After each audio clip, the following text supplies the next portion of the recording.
first thing we need to know is how did Jen wind up here? Let me show you where we're at, Jen. This is the Dimgaard map. We are way down here on this corner here. Lots of elves in the forest there, of course. But you've got to decide why it is you have decided to leave the forest and move into civilization. Okay. Do I just walk up onto everybody, or? All right. So the first thing we need to do is construct a scenario to get you in with these other groups. So I will just start with Zell and let him tell you a little bit about his character.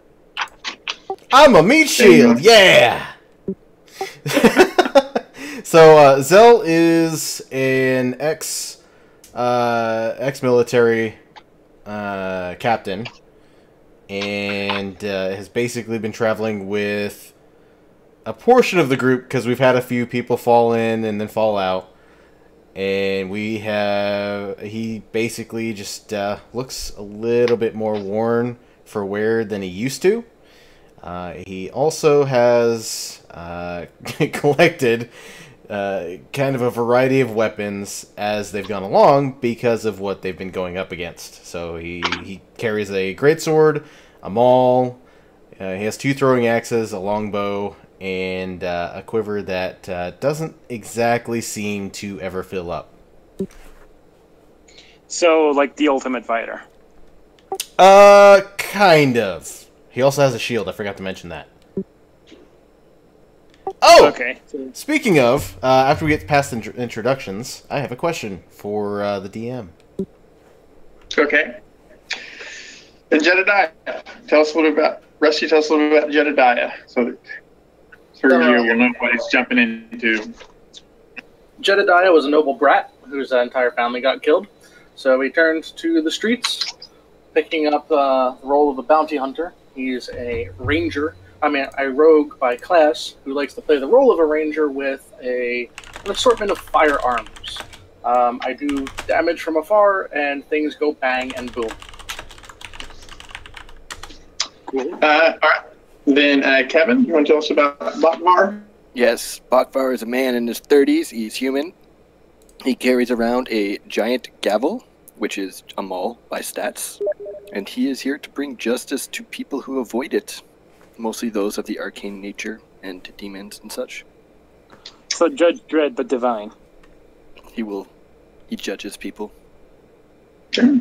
And then Tobias, you want to tell us about, or Jacob, you want to tell us about Tobias? Yeah, Tobias is basically human. His family was wiped out when he was a kid. He was orphaned and raised with the clergy. So he wears heavy armor and is basically a battlefield cleric. Pretty much it. Sure. Okay, and then Lefty, a little bit about the owl. Yep, so the owl, whose real name is Orin, he's a light-footed halfling, shorter than the average halfling. He's more of a freelance rogue right now. He's working for Celius, who's a thieves master of a major guild presence and mayor of the city of Leichport. He has a penchant for spotting traps and an obsession with gems, that you'll always see him taking the gems from the party rather than having the coin.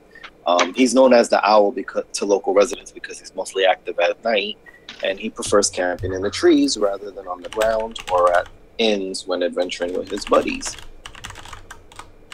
Okay, so with those in mind, Sergio, tell us what you think about Jen and how Jen would wind up with this crew, or at least exposed to this crew.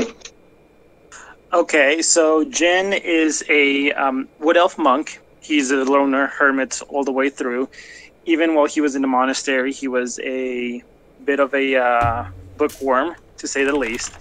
And some of the teasing, he also turned a little bit to drink. So he doesn't remember if Jen is his real name. But he did gain a little bit of interest in arcane and magical secrets. So he's a monk, but he wants to learn more about magic as he grows.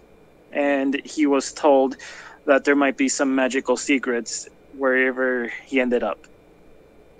Right, so to help Jen out a little bit here, I'll give you a little bit of the regional background. Carl Abbey here, it is a monastery and also a winery. So that would help explain why he would leave his home to seek out, and it's a human civilization, right? So it's so his fascination with drink and his inclinations toward aesthetic traditions could have drawn him to Carl's Abbey, where he is now affiliated with humans.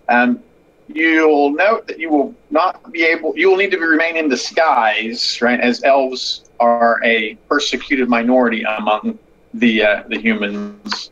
But that shouldn't be a big deal. He's filthy. Yeah, so we're going to presume that Zell has at least had an introduction to these guys. I mean, Jen has had an introduction to these guys. And then back to Dave, you had some question. You had something you want to bring up about Zell? Yes, the full plate armor that I had the Vardatis family working on. Is that done yet? Yeah, that should be there by now. Yeah, you should. Yeah, as part of your downtime, you would get that. Take possession of that, get it fitted, get it all good to go. Who was I giving the splint mail to? Say that again. Who was getting the splint mail that I had? Who wants the splint mail? We have splint mail available if anybody wants to be fitted and upgraded. I think you were talking about Bakfar last time. Bakfar would not complain about higher armor class. Alrighty. Oh, there you go. Okay, any other downtime we want to participate in? Jen, you may want to. There is a thing called the ceremony. I don't know if you're familiar with it or not. It's one from the starter spells and the Unearthed Arcana. Oh, I got rid of my magic initiate feat. I was too low statted. Yeah, that's okay. That's the point of the ceremony is. Let me pull it up here. Oops. I've read it. That you do like different rituals for like an hour, right, or something like that, to marry people and stuff. You participate in them, and then for the next 24 hours, you could have an extra D4 to ability checks, for example. Right. That's initiating into the one true faith. If you wanted to perform that ceremony before we started, you could do that. Oh, so basically I get full day guidance. That's correct. Mm-hmm. So was there a reason I wouldn't do it? Well, there might be role playing. I mean, strategically, you would want to, but there may be some role playing reasons that you may not want to be initiated into the one true faith. I want to learn magical secrets, and this seems like the right step. So, yeah. Right. So then, as you set off to leave Carl's Abbey, they give you the blessing and coming of age ritual ceremony, I should say, and this is what it looks like. You touch one humanoid, and you'd be that one humanoid. And you are now officially a member of the One True Fate, and for the next 24 hours, you have guidance on all ability checks. Anything else anybody wants to do with their downtime? Yeah, Tobias would like to meet whoever he's got to meet or whatever, but I want to learn Draconic, because this is like three sessions where we've needed it, and I don't know what's going on, so I would, if I could do whatever I got to do in my downtime to try and learn it. Okay, give me a intelligence check by Tobias. An extra person with Draconic would be useful. Oh, that actually will be an 18 because you will have a teacher for this. Right. So give me another. Give me one more of those. Okay, so you think you've made some progress. So you should note that you've had 2 weeks of study for that Draconic at this point, and that will lower how much you need to make in the future. It's an ongoing process. Doesn't all have to be done in one downtime. cool. Put that in your character notes somewhere, or I can, I guess. I put a note down where the languages were. Yeah. Okay. What? Anything else? What other languages have we encountered? More towards the group. That way, there's not any like specific DM metagaming. There was kobolds. Right, they speak Draconic though. Oh, okay. Yeah, kobolds are Draconic. I've got Common, Elven, and Draconic right now. Yeah, there's a pretty heavy population of goblins along the Farwood edge there, and the half-orcs move around quite a bit as they have cultural centers that they move between deep in the Farwood and other places to the north. Those would be the two unusual languages that I would suggest. You might steer away from Dwarf, and there's not a lot of dwarves in the area, so I wouldn't recommend Dwarven. Goblin and Orc are going to have more utility than Dwarven for sure. Right. I've got Dwarven, Elven, and Gnomish is the ones I was given. Gnomes are a good. Gnomes are a small minority, but they infiltrate the human societies disguised as halflings, so they have a disproportionate impact. They end up driving a lot of the plot lines in Dimgaard, just because they are so well dispersed. They're modeled this is out of game, but they're modeled after the Jewish culture in medieval Europe, where you had a relatively small population of Jews, but they disseminated across Europe and had a disproportionate influence, right? And you see that in the gnomes as well. Anybody else want to do anything with downtime before we jump into the actual action of the evening? Yeah, I wanted to go ahead and try learning Orc, because we have run into that a couple times. I think we'd have a teacher for Orc. Sure, make me a couple of intelligence checks. All right, so we make some progress, but we don't really learn a lot at this time. So just know that you spent 2 weeks and made progress both weeks. And but we are still not really even conversational in either of those languages at the time. That's fine. Okay. All right, so time, Bogvar, I guess, is on a perpetual search for magical shields.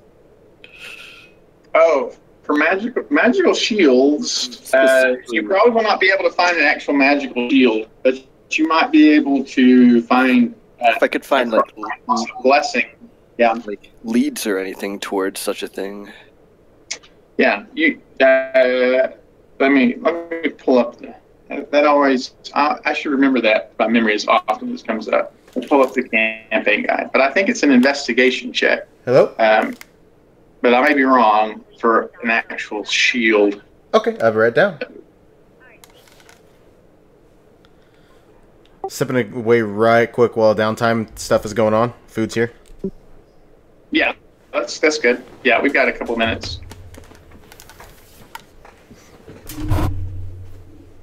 I guess searching for magical items. Sure. DM, this is Lefty. In about 8 minutes, I just got to pick up my clothes from the dryer downstairs, so that you know I'll need a break there. Okay.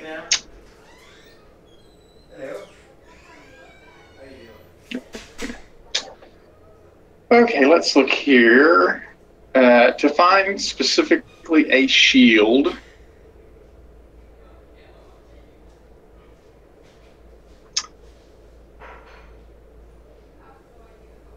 Yeah, it is an investigation check. Okay. Do you know how many times previously you've looked for this by any chance? Currently I've not. This would be the first. Oh, this is the first, okay.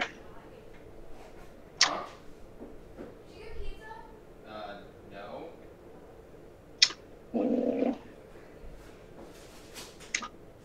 So we got an 18. That's quite good. Especially for a +0.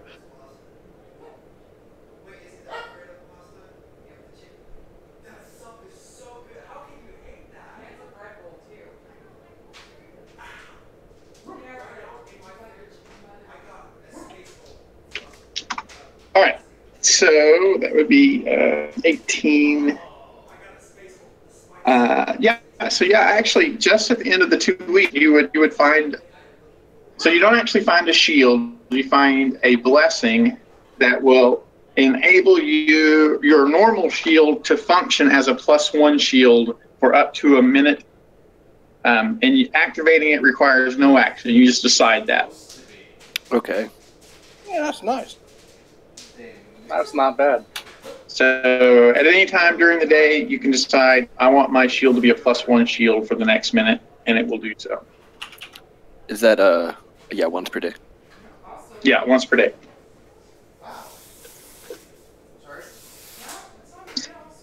Anything else? I would like to craft a regular rifle. Okay, you have 2 weeks to do so. I don't know, what is the value of a regular rifle? 500 gold pieces.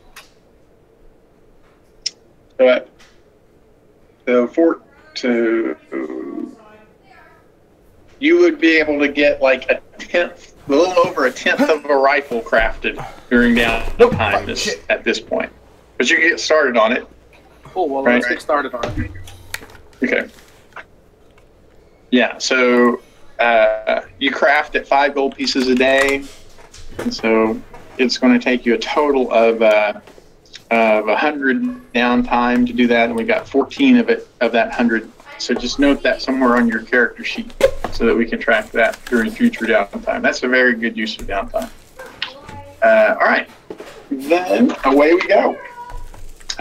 We've got everybody's introductions taken care of. It's been several days since we ran into the issue with the lizard folk in Hoyk Swamp. But we have rejoined today. We're beginning the day going about the downtime activities that we just discussed. Starting the day with our friends and comrades. We've got a new one. We've met this discreet wood elf, disguised as a human, apparently trained at Carl's Abbey, where he picked up a taste for wine and other indulgences of the alcoholic variety. And just as we finish the breakfast, a young woman enters. She looks like she is a villager, but you notice that her garb is slightly different than what you would expect for a villager from Schmidtford. We are in Schmidtford, by the way. And so she comes up. She says, "My name is Sienny. I'm from Talgia, which is a few miles downriver. And I believe you may be the last hope my village may have, at least the village as I've known it all my life. Talgia forever has benefited from an ancient forest. It has provided us sustenance and recreation and just the comfort of being there. We call it the Elt Grove. And as long as there's been at Talgia, there has been the Elt Grove. But recently, as in within the last year, Sir Mayken, who is the noble in charge of Talgia, he's a vassal of Schmidtford, has steered us away from that traditional lifestyle. He built a water mill, and he now is trying to develop all these mechanical processes to exploit it. The result is pollution from the river is corrupting the Elt Grove. It is no longer the welcoming and fruitful place that it has always been. There's now a darkness that hangs over it. There's corruption that has set in. We are too afraid even to go in to harvest the nuts and fruits and berries that have sustained us for so long. Sir Mayken favors the new mechanical-based economy because it provides hard currency, and he seems to be willing to sacrifice the Elt Grove if that's what it takes to power his inclinations. So we need someone with the capacity and the willingness to bypass Sir Mayken and root out the heart of the Elt Grove and do something to repair it and return it to the verdant forest that it once was. We do have a small collection that we've taken up amongst those of us who are inclined to save the Elt Grove, if that would be persuasive for you. Is it legally his land? Like, or I mean, is this something where we're going to be the bad guys and traipsing on his land? I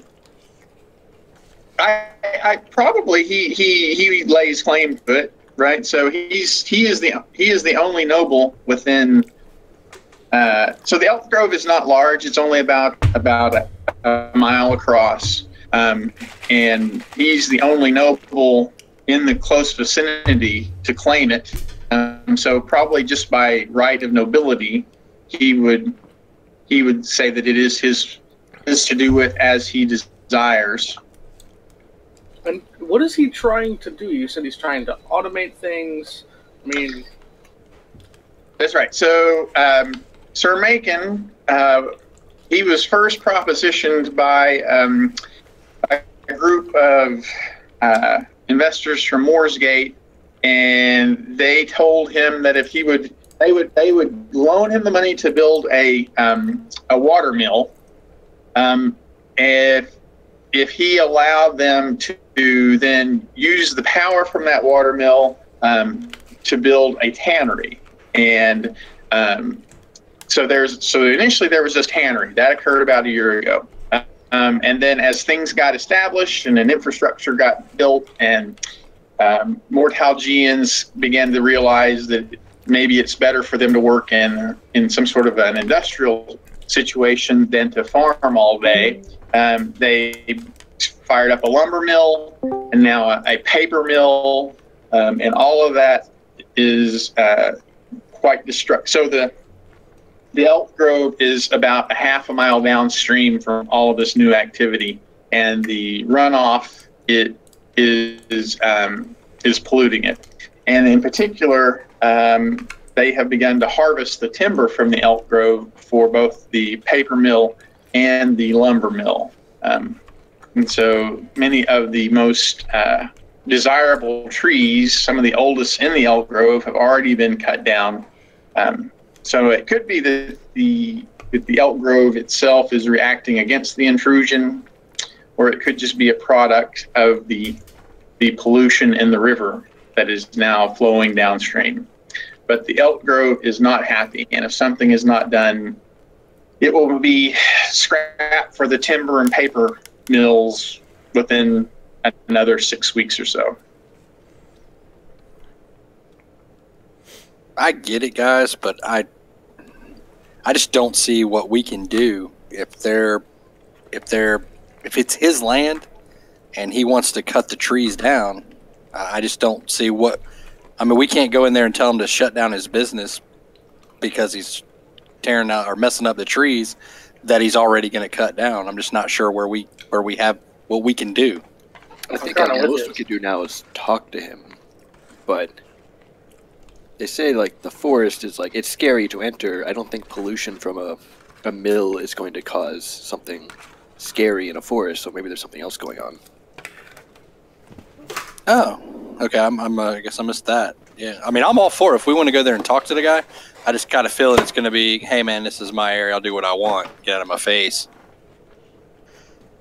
Yeah, but isn't that killing other people? We've done plenty of that.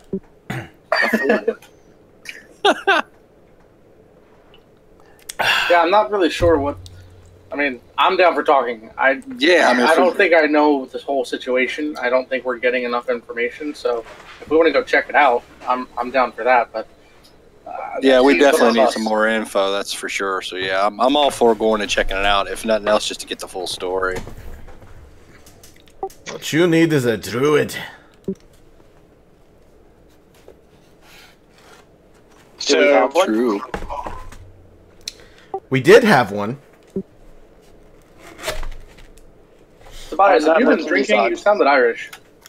That wasn't me. Shit, I meant Zell. Shit. Of course I've been drinking. Me, apparently. So yeah, no, we can go check it out. You know, find out what's going find out. on, and because I don't think that like it was mentioned earlier, I don't think a forest getting scary would be a direct byproduct per se of a tannery.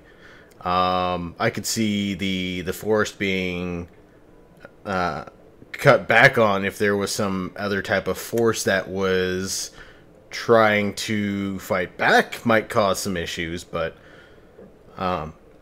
we would definitely have to either get some more info or we could just go check it out. Either way, it sounds like we got to talk to the guy, so we might as well just go hear what his side is, see it for ourselves. Sounds like a plan. Okay. So let me get a picture. I didn't prepare this, but I have it available and get it uploaded here. Zell orders a wineskin of ale as they leave. I'm just gonna grab my wineskin that's already full, apparently, and keep it coming. Wait, what's there?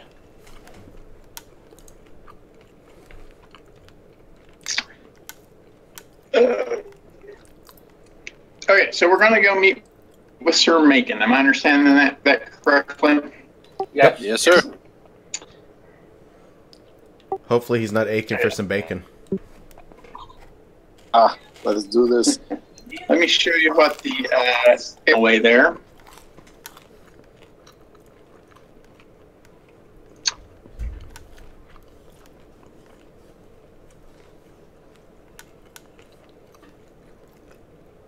Okay, can everybody see that? Aye. Yeah. Yeah or no? Yes. Yes. Oh, okay. All right. Yeah. So this is the actual village of Talgia, like a couple of thousand feet. So down to the Elt Grove. The Elt Grove is not. I even overestimated. I said it was about a mile across. It's actually only about a half mile across. All right. So yeah. So we go to Talgia.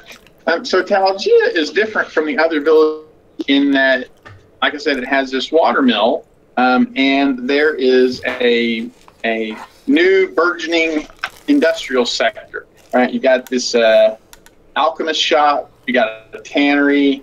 Within the village itself is a lumber mill and a paper mill. They begin to export finished goods. Right, so yeah, Mayken holds court in his keep, and so what is he is surprised to see you here. He's like, usually people are these days are either looking for something that we're producing or are interested in beginning using the water mill to produce something. Is it that? But I don't get the inclination that is why you are.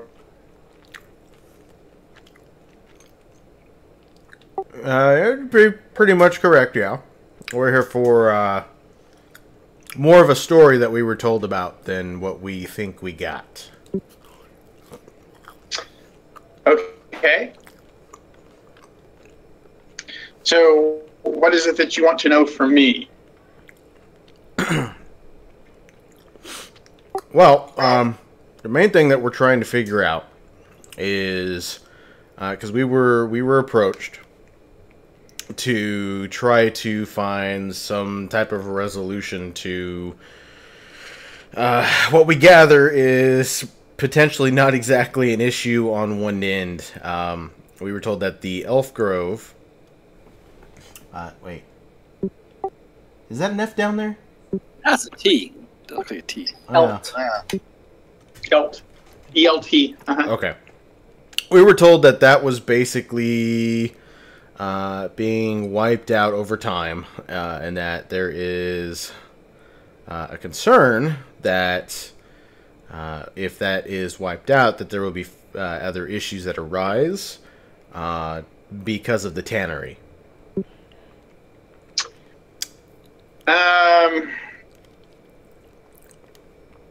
Well, yeah, so that's an accusation that has been left. Right, so the tannery went in a over that time, the elk grove has grown to be a darker and noticeably less healthy stand of trees. But that actually is one of the things that inspired us to invest in the lumber mill, right? So we are intending to raise a renewable forest of softer woods across the river there. But in the meantime, it looks like the Elt Grove has seen its finer days, and we have no issue with clear cutting it until the renewable forest comes into place. It'll make it's a nice stand of hardwoods that we will be able to export. There will be many cottages and other facilities built as a result of the elkwood. It will contribute not just to the good of Talgia, but to the entire region as we disseminate those hardwoods to both Smithford, Leechport, as well as all the other communities in the region. Okay, so I mean, as far as me, I don't see really any major issue with that. You're working on getting a renewable forest put in. What's the issue with the grove down there? What's going on? Yeah, we're hearing some rumors and some things that people are uncomfortable and they're concerned. I mean, that's why they would come to us in the first place. Right. So anytime you make a significant leap forward in the development of society, you're going to have reaction. You have people who don't want civilization to advance. And that's what we have here. We have a group of individuals who don't recognize that things evolve. They want to keep Talgia in this perpetual state of agrarian backwardness. They don't want to embrace its future as a rising industrial center. And they insist that there is something other than just the natural progress of industry at foot in the Elk Grove. We've found no actual indication of that. There have been some attacks by unexplained creatures by groups that used to harvest from the Eltwood. But we have plenty of jobs for those people in the new factories that we're building. There's no reason for them to go looking for berries and nuts in the Eltwood anymore, right? The money, the hard currency we make off of their efforts in the lumber and paper mills, we can buy whatever we want we're harvesting from the Eltwood. And it's a more consistent supply. It's not governed by weather or water or in things that could magically influence the Elk Grove. We know that we pay a certain amount to the markets in Schmidtford and Leechport, and we will get a consistent supply of fresh fruits and vegetables. It's just purely sentiment is the only thing that drives individuals to want to preserve the Elk Grove. Can I inside check him? I'm just naturally paranoid of anyone who thinks they're all that. He's completely truthful. Yeah, he's Would it be? He believes what he says for sure. Would it be okay if we perhaps went to the Eltwood and investigated? Maybe we could put the townsfolk at ease, and if there's nothing That's a good idea. paranormal or crazy going on. So my claim on the Eltwood is merely that of proximity, right? There's no one who technically owns the Eltwood. There's no royal decree of any kind that grants it. I can't keep you from going to the Eltwood. Like I said, I would note for you that it has become something of a dangerous place. But if you want to go to the Eltwood, be my guest. For the Elk Grove, I don't have an issue with anyone entering it. What has made it so dangerous? If it wasn't before and the kids would play there, what has changed to make it more dangerous? Well, I would say a couple of things in general. Wilderness areas on the edge of civilization, particularly those that are coming into a rather abundant economy, often will draw individuals who are inclined towards criminal behavior that they don't want to be. And they're looking for some, so there might be some banditry going on there. That could be the source of it. And then because the Elt Grove is beyond anyone's control, there are just, things in nature that occur that can change a once idyllic environment into something that is hostile and dark. There are foul magics that can perpetuate those type of transitions, and that could be at work there as well. But it's nothing that we have done. It's nothing. It's not the intended result, or I don't even think the byproduct of our activity here in Talgia is an accusation born out of hysteria from those who are opposed to progress. Just in case, though, would you be opposed to stopping at least the cutting down of the trees there while we're there, just so everything will be kind of neutral? We won't be feeling like we're the antagonizers walking into the grove? Yeah, there are other stands of trees we can focus on for the next few days. Yeah. Just temporarily, just long enough for us to check it out, if you don't mind. Sure. Yeah, we can do that. That's appreciated. I think if we can go into the forest and prove or just dispel these rumors that are upsetting the townsfolk, then they can say they brought in outside help and brought them in, and we said, no, it's not the tanning, it's not the industrialization, it's not the alchemist that's causing things. But if there is something going on that's shady from one of these businesses, I'm sure you would want to know about that as well, and then it'd be good for everybody. Okay. Yeah, I agree with that. Well, let's go do it. Yeah, let's get it done. Okay. So it is only a few thousand between the keep and the Elt Grove. Is there anything you want to do before we head in there? Maybe we should go ask some townsfolk, get some other opinions. We can do that. I think we should just check it out, man. Let's go check it out. On the way, we might stop by the alchemist and see if they have any, health potions. Yes. Everyone should have a couple of potions of healing. If not, we need to stop by the alchemist's shop. What is my passive insights amongst the folks here? 16. 16 is good enough. All right, so at the alchemist shop here, like the guys who operate the forward-facing operations, there's like a little shop there where they do the business, are definitely halflings, but those who seem to be doing the actual alchemy are gnomes in a rather rudimentary guise as halflings. Seems like they're going through the superficial process of pretending to be halflings, but probably anyone who cares to take a careful look is going to realize they are actually gnomes. So probably Sir Mayken is aware of this ruse and probably is okay with it. But yeah, they have any sort of alchemical supplies you would want, like potions of healing or antitoxin, alchemist fire, flask of acid, all that sort of stuff. Yeah, if we're going to a forest, some anti-venom would probably be a good idea. Yeah, and since you are actually at the alchemist shop, they have those at half price. So you don't say. Good to know. Too bad I'm pretty well stocked. What does a health potion run for? I'm pretty squishy and poor. 50 normally, so 25 here. I can't even afford that. I'm going to go ahead and buy you 2 of them, because you're going to need them.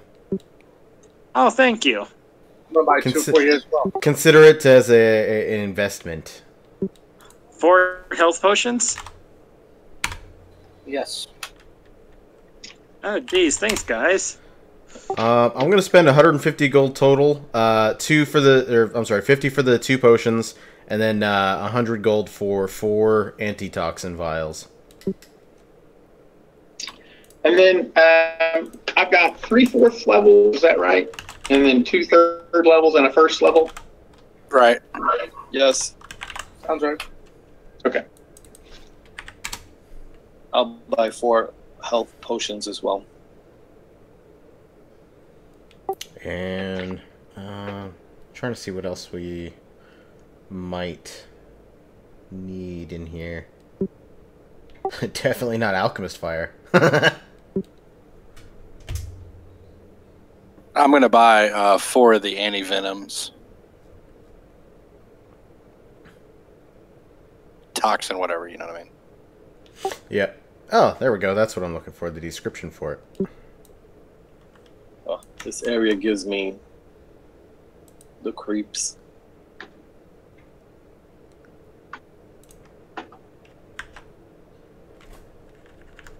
All right. Are we ready? Yep. I think so. Let's get the party started, guys. Ready? Okay, so if everybody can make sure they can move their token, you should be able to see everybody's token, their name, and their health bar at the top, and then you should be able to move your... And remember, don't forget, when rolling initiative, click your token first. Thanks, Dad.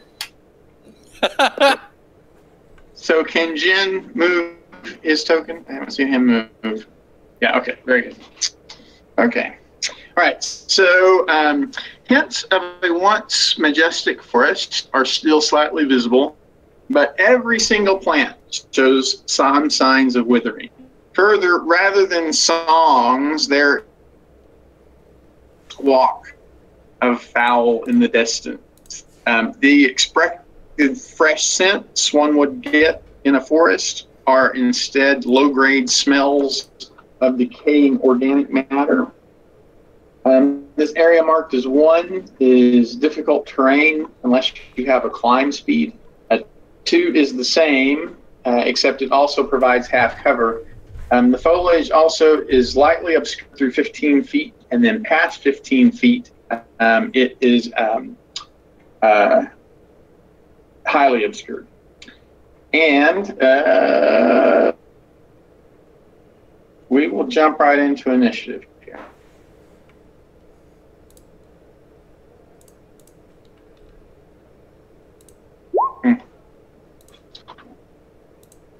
Woohoo! Ah, Yes. the owl with the 22. We got some high initiatives this time around. Speak for yourself. Look at that. That's to be expected. It's okay. An 11 with a +4. Yeah. Hey, I only get a +1 and I got an 18. Exactly. +0. 18.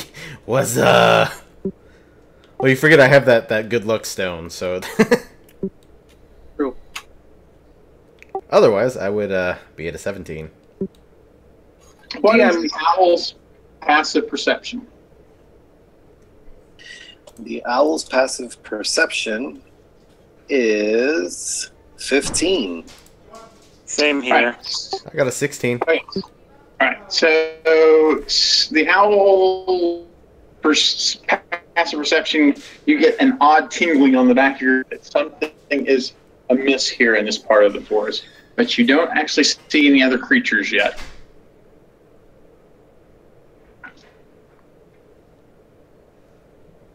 All right, the owl's gonna hoot out loud, which is his alert signal for his party to be cautious.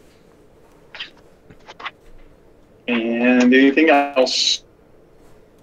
Now I'm gonna pull out my short bow and knock an arrow.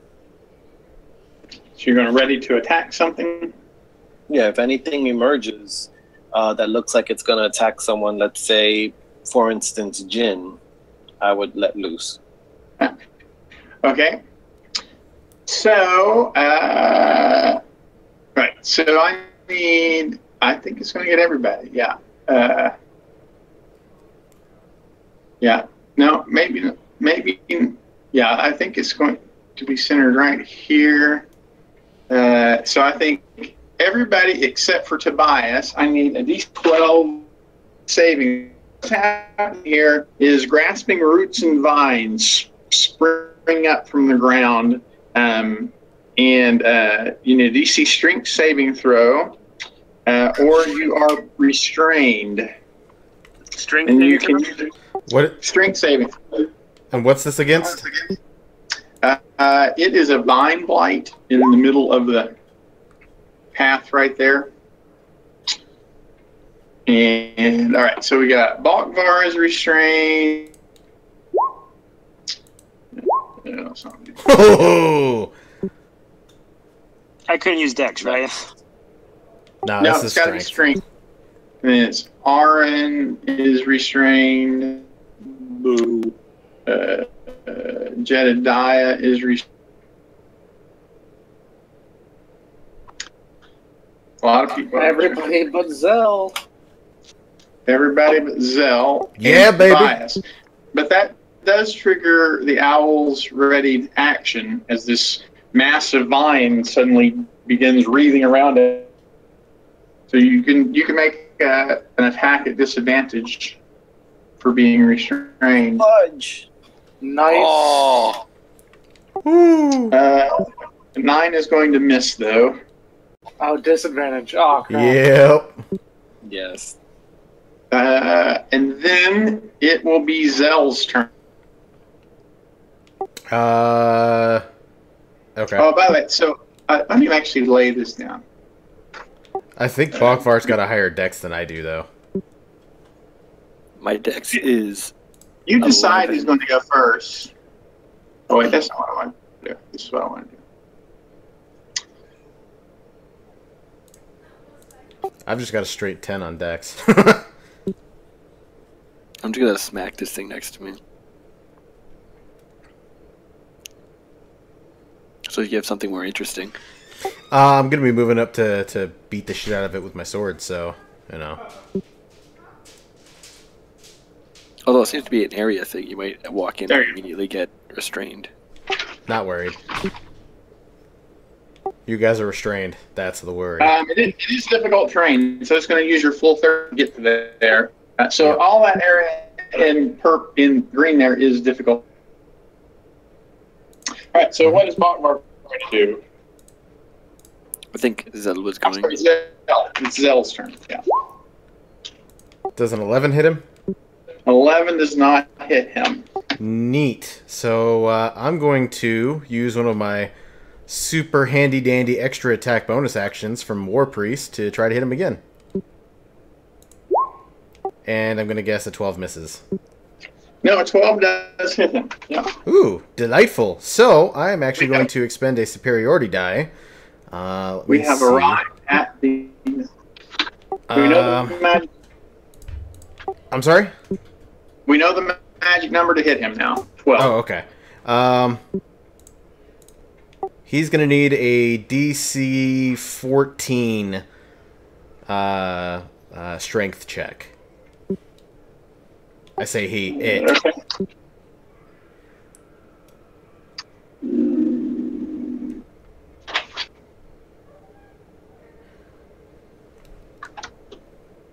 Okay, he succeeds. Yeah, it makes it. So here's great sword damage, and looks like 14 damage total, as far as what I can tell. And that's basically what I'm able to do right now. Right, so you connect pretty powerfully with him. Looks like you have disrupted large portions of his vine mass. We would call him bloodied if he were a humanoid. Anything else from Zell?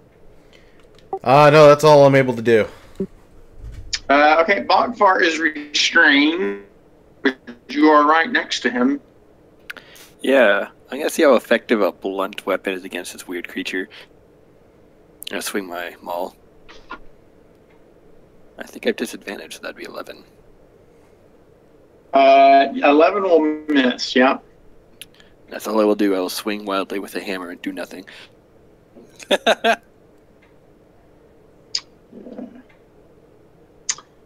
Alright, so from the edge over here, this looks like, it initially looked like just a shrub amongst the foliage, but now that it's beginning, we can see that it's like a plant in a vaguely humanoid form.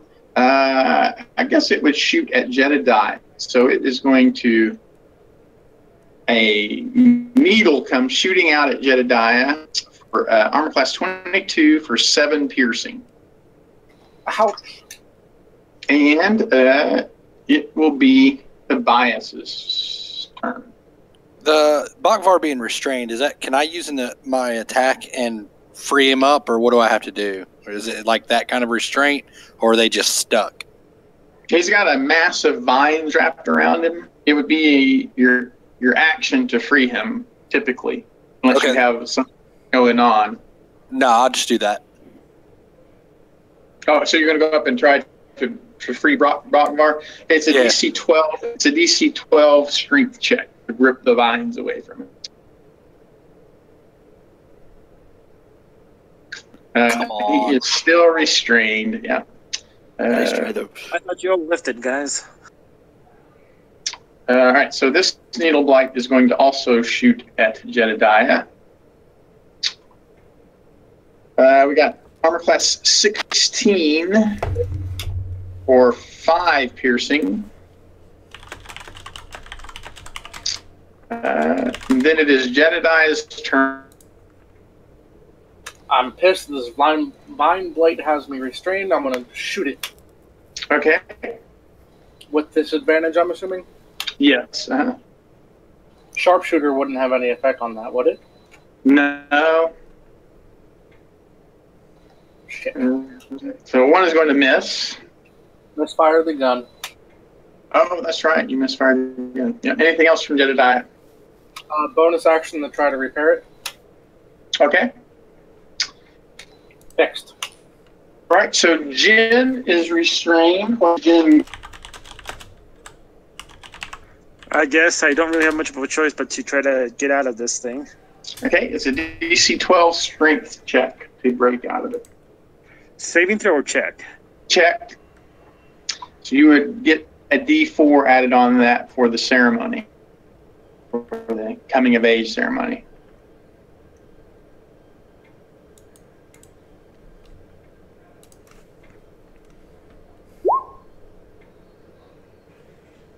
Yeah, even with a D4, we're only going to be able to get. Yeah. Is there a chance I can? Could I throw my short sword at the vine blight that's in the center?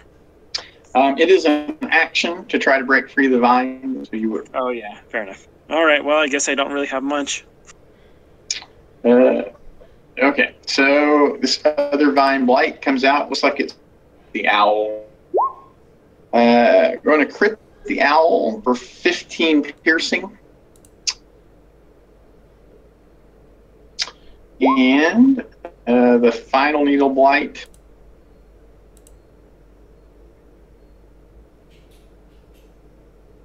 Oh, it's going to come out here. And I guess it's going to attack Jin. A 19 to hit Jin for 4 piercing. And we are back to the owl. Okay, the owl was caught off guard, which is very unlikely to happen again. And I don't know if I should attack the vine blight or the thing that attacked me. It's kind of obscured anyway. I'm gonna make a check to see if I can break out of the vines. Okay, it's a DC 12 strength check. You do. You are no longer restrained. So I'm gonna drink a potion. Well, it is your action to break out of the vine. It requires an action to break out of the vines. Oh, it's not a. To drink a potion is not a bonus action? No, it's also an action to drink a potion. Got it. So then I'll move now that I'm free, right? Right. Mm-hmm. I'll move, and then I'm gonna make a stealth check.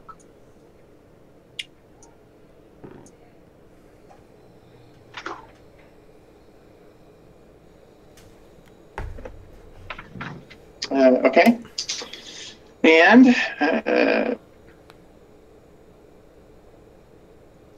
all right. So the vine blight. I guess it's going to try to constrict Bokvar now. 23 to constrict Bokvar. Yep.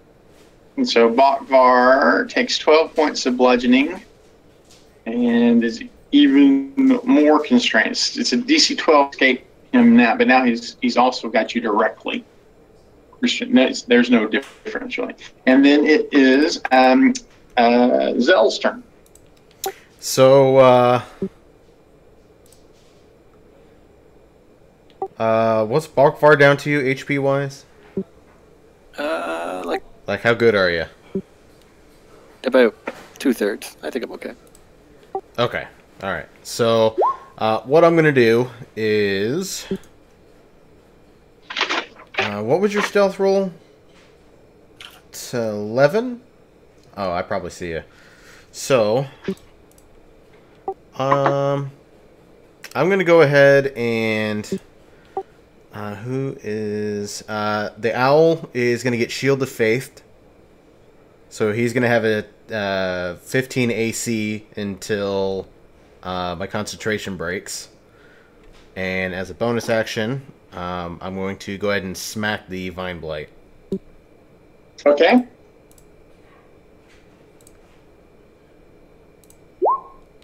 No, I'm not. It will be Bokvar's turn. Can I do that a strength check to try and break out? Yeah, it's a DC 12 to break free. Oh my god. We suck. It's a lot Stay of resting. At least it's not me this time. Okay, so we got a Vine Bite come up, going to at Jedediah. Got armor class 20 for 8. And then it will be Tobias's turn. All right, the Vine Blight has to make a DC 13 Dex check.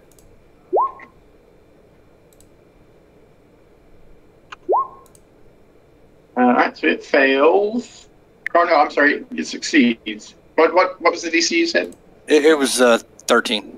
Okay, so it succeeds. I'm going to hit Jedediah with Healing Word as my bonus action, then I'm done. Okay. By the way, I'm just clicking this so that way it's on there, so that for record. I forgot to click that. Right, this is going to move up. Shoot at Jedediah.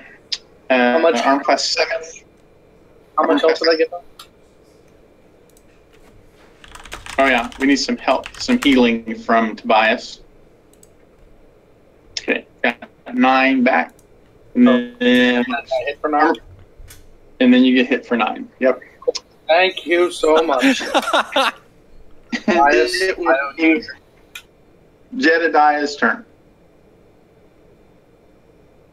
I really hope killing this thing is going to get us up unrestrained, so I'm going to probably the last thing I do while I'm conscious, take a shot at the Vine Blade.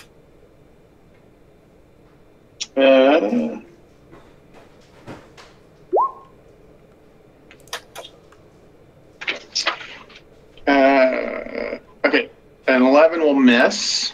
Son of It is Jin's turn. bonus action. Can I move and hide? Can I move and then hide? Can Jedediah move? No, Jedediah is restrained. So I can't move. Okay. Yeah. You can hide though, can he? Yeah, so these guys have blind sight, right? They're doesn't matter. plants, so they don't rely upon vision. Yeah. It is Jin's turn. Hey, look at that.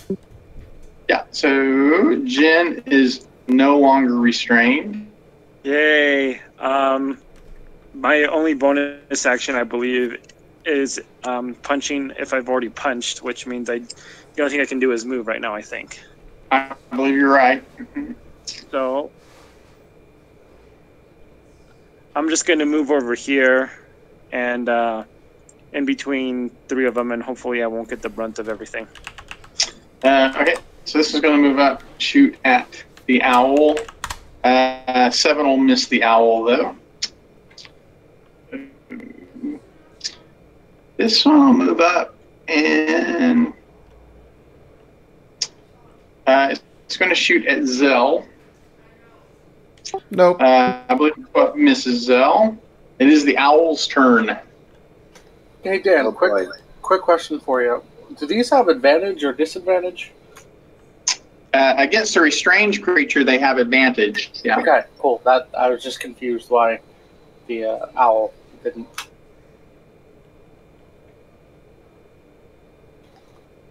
Why the owl didn't what? The well, the one that attacked the owl didn't have advantage. I was just confused and trying to figure out why. Oh yeah, the owl is no longer restrained, so they don't have advantage against you anymore. Woo woo. Plus, you have a nice 15 AC for now. That's right. Thank you. And I'm gonna take a shot at the Vine Blight. Hey! That's going to hit, and your sneak attack will proc now.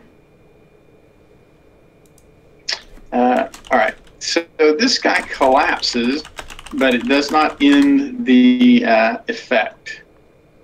Looks like once they're activated there for a while. I now really, really wish I'd bought that Alchemist's Fire.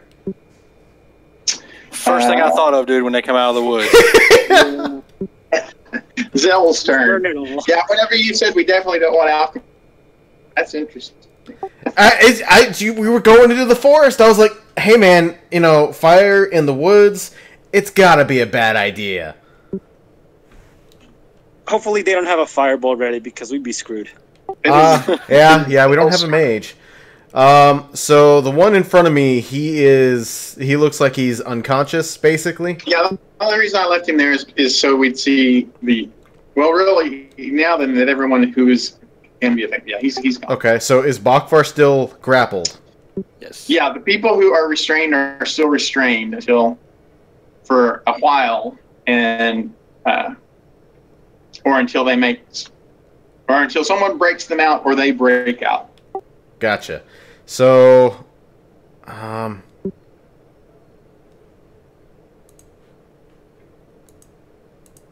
okay, I need a refresher on how you guys do that movement ruler thing.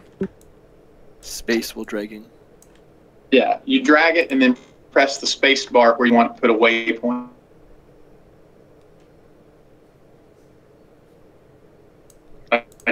Okay, so I'm gonna go to this one because you said that this light green area right now is half movement. Yeah, it's difficult terrain. Okay, gotcha. So I'm gonna move to this guy right here, and I'm going to attempt to smack him. Okay. Hey! Please tell me a 24 hits. Oh yeah, yeah. So with that said, I'm going to expend another superiority die, and I am actually going to, let's see, it's going to need a DC 14 Wisdom save versus a menacing attack.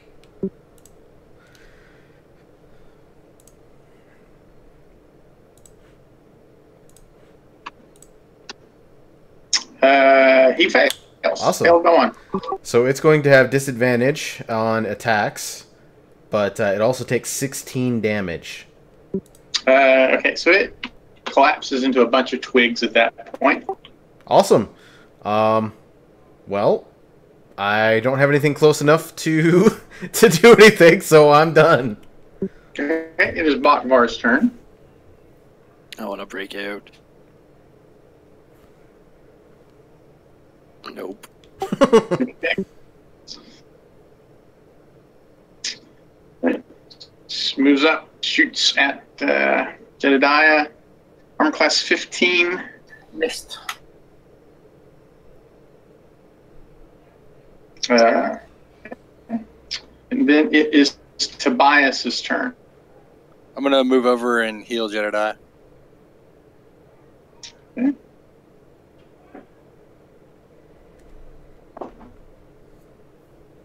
Thank you. This one moves up, shoots at Jedediah. He'll miss. It'll be Jedediah's turn. The ones that have been shooting at me, they are obscured, correct? Correct. Is that the same as cover, or what's, how does that work? You can, yeah, they are just at the edge of where you could. They moved a little bit further to be able to see them, but where they are right now, you can see them. Perfect. The one at the south here, I'm going to take a shot. Actually, no, I'm just going to try to break out of this restriction. The advantage is killing me. Yeah. Hey! All right. +0 for the win. And I'm just going to move kind of, not really in the middle, but just out of the heavy stuff. Okay.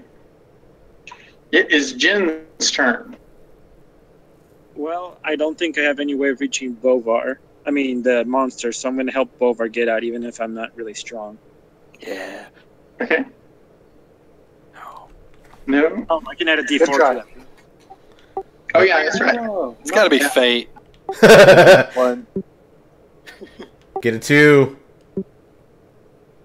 Neither Hey, there it is! There it is! Coming of age ritual for the win.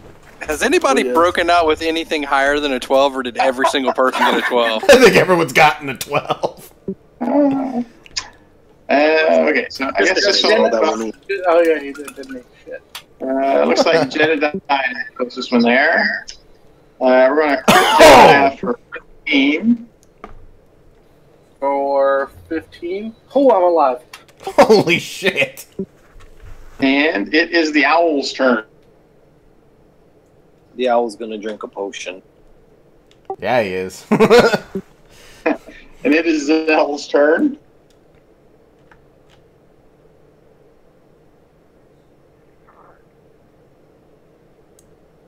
Hey, there we go. Exactly 15 feet. And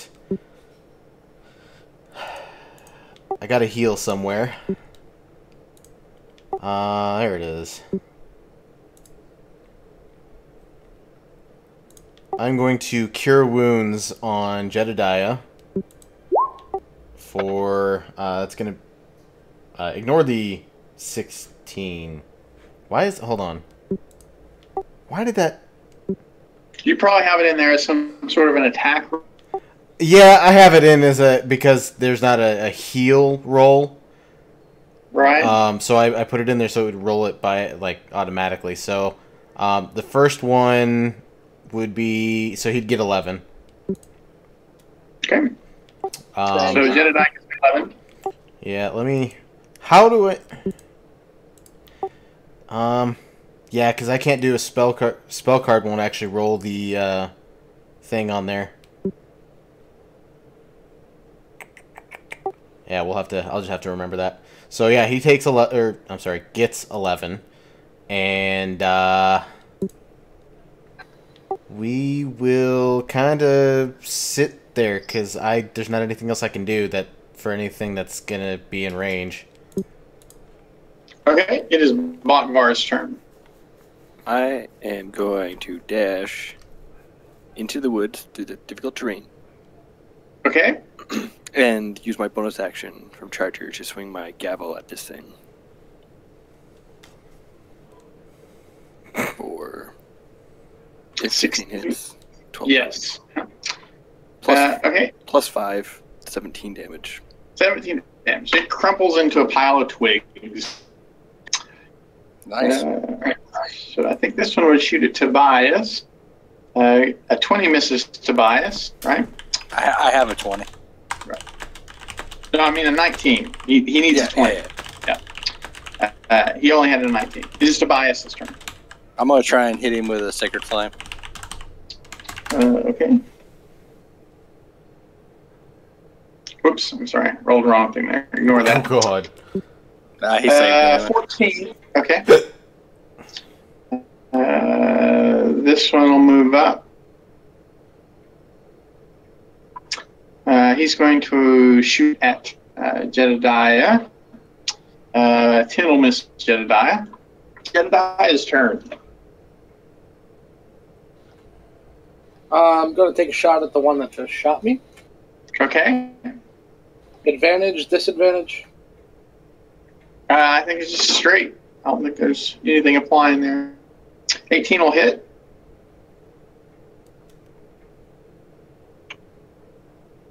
Okay, he is still up though. Anything else from Jedediah? That is all. Okay, Jin's turn. Who's left? These two needle blights over here.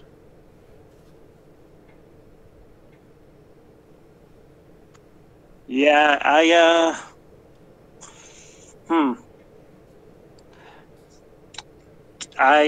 got nothing. Well, actually, I'll just take advantage of my wood elf self. I just need a little bit of nature to stealth, so I'm just going to go over here and make a stealth check if that's fine. That's fine. Mm-hmm. It is the owl's turn.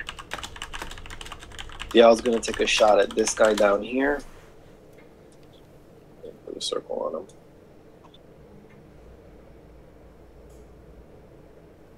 on him. And Yeah, that's going to miss. Zell's turn. Well, in the interest of preserving the natural order of things, I'm going to rush.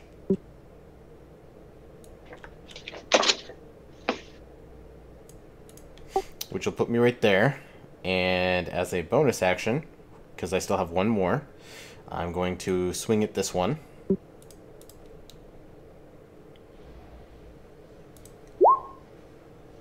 Uh, 13 hits. Okay. Now this one's already quite heavily damaged by Jedediah. Yeah. Yeah. For 15 points. Okay, and he goes down. Bokvar's turn. I don't know if I can make it. So the light green part is not difficult terrain, right? It is Right. currently. This would not be. Yeah. Right. Wait, Okay. no. Is this circle where we all got hit difficult terrain? Yeah, it remains difficult terrain for a minute. Right. Okay. Wait, but I see the circle off on the side. Yeah, I should. See, I'm like, why is there a circle over there? This is okay. I get it. I was so confused. I was like, oh, maybe it's just my Should be like that. No, it should be like Okay, that. okay, I get it now. I wonder. 36.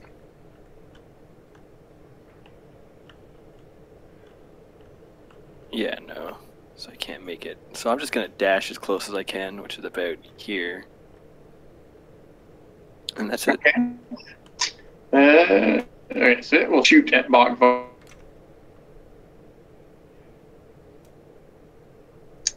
An 8 will miss Bokvar. 12 miss. Okay. It'll be Tobias's turn. I'm trying to hit him with Sacred Flame again. Okay. Come on. Naturally. So a 12 fails, right? One. Yep. It is Jedediah's turn. I thought it Alright. was radiant damage. No, it says fire. It's actually radiant, right? Alright. I'm going to just move a little bit to get a little bit closer and take a shot with the pepper box. Okay. That'll hit. Alright, that's going to eliminate him. Woo! Alrighty. Well, I think. Is there anything that we can get from what we just killed? If we do like a survival check, would there be any point, or like maybe potentially some herbs off of them or something? Right, so if you're proficient in either the poisoner's kit, you could extract. Yeah, we didn't catch the first part of that. Sorry, yeah. So if you're proficient in herbalist kit or poisoner's kit, you can use either of those, or you can use nature. Yeah. Okay. So I can try to get medicine? No, not medicine. Mm-mm. So was anyone proficient in any of those three? I have an herbalism kit and I'm proficient in it. Alright, I'm gonna give him guidance. I have nature if I can assist And I have as a well. +4, so herbalism kit's a nature thing, right? So it's intelligence. Should be wisdom. Yes. It could be either wisdom or intelligence, whichever Oh, best. I'm sorry. Yeah, nature is intelligence. My bad. I'm thinking survival. Nature is intelligence. Yeah.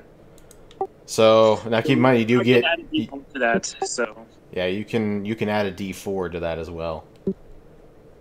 Yeah, we need to get to a 20 though. We're not going to be able to get to a 20 from 15. It doesn't stack. 2 D4s, one for No, they don't. the guidance. No, they don't stack. They don't stack? Yeah, Oh. Nice try. We try. oh, no, wait. I'm sorry. Yeah, they would stack. Yeah, they are different. I was thinking that the ceremony was guidance, but it's not guidance. So yeah, that will succeed.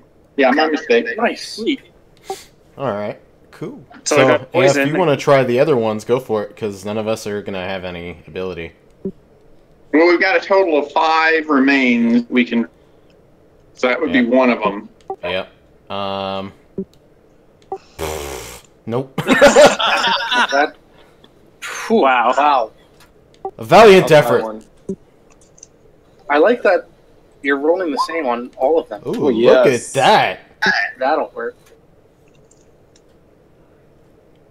We got So we 2 got more. Yep.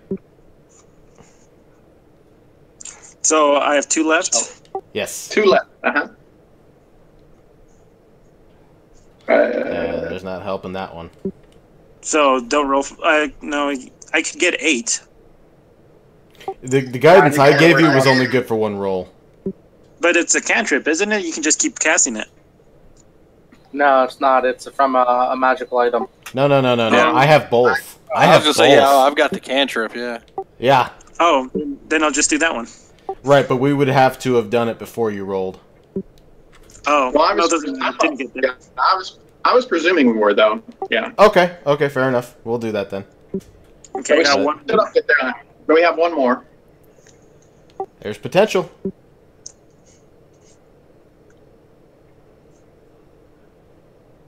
Drum roll. Eh. Oh! So we got We only 2 have out of got a 5. And because you were the one that did that, you get to make the notes. Have fun. They're no good to me. You guys get to have the poison. Right, but you're part of the party, and you did the scavenging, so... All right, so as we are wrapping up with those bodies there, with the remains, there is a tremendous motion through the under, and without warning, wild horses come stampeding through. Knew it! There are, 14 of them total. All right, so what is Zell's passive perception? 16, yo. Okay, so Zell, you could do one of 3 things here. I'm sorry, one of 4 things. Yep. You can always dodge, but you can also either move to a safe location yourself, or you could shove someone else to a safe location, or you could try to wave off some of the horses that are stampeding through. So, which direction are they coming from, and where are they going? Oh, they're moving through, so they're like coming from this direction, running through us. Okay. Okay. Ooh. You know, I gotta try to fend off some. Okay, so the expected methods would be either wisdom, animal hand, but you may have some other method for waving off one or more of them. I caught animal handling and then you cut off. Charisma performance would also be a likely use.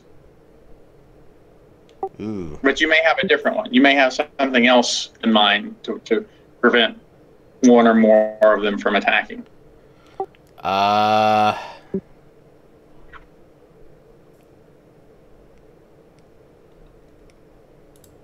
might. Would we get any kind of advantage, like a save, if the ground is still rough terrain right in front of us?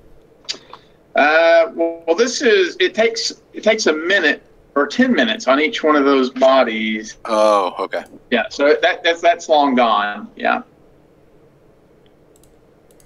Yeah, I'm not going to be able to. I can't safely roll those, so I'm a ring of jumping myself out of the way. Okay, so you move to a safe location. No problem. So what is Jedediah? 15. Same thing for Jedediah. You could dodge, move to a safe location, shove someone else to a safe location, or try to wave off some of them. I want to use the pepper box and just unload into the air to make a loud noise to try to scare some of them away. Okay, that sounds like a performance check, unless you got something else in mind there. Then, since I have, actually, I'm not proficient, but I do have good charisma. You know what? No, I'd much rather take the safe route. I'm going to push Jin out of the way. Okay, so... I would know that as well, wouldn't I? Say that again, I'm sorry?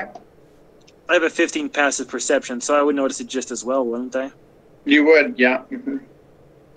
Too late. So, you go to shove Jin out of the way, and Jin says, "No, I'm." Well, then fine. I'm jumping out of the way too. Okay, so Jedediah jumps out of the way. I just want to help people. Just trying to help people. I appreciate it. Same thing for Bakvar. What is Bakvar's passive perception? That would be a glorious 10. Do you have anything like the alert that would keep you from being surprised or would give you advantage on perception checks? Nope, I'm thoroughly surprised. Okay. Caught with his Tobias. pants down. What is Tobias's passive perception? 13. Okay, so Tobias, what is the owl's passive perception? 15. Okay, so the owl can do one of those four things. Yep. I'm gonna go into the light brush and hide, or jump out of the way if that's the best way to go. Yeah, you can flavor it however you want, but they won't be able to attack you at the point. Okay, so we got 14 of these guys.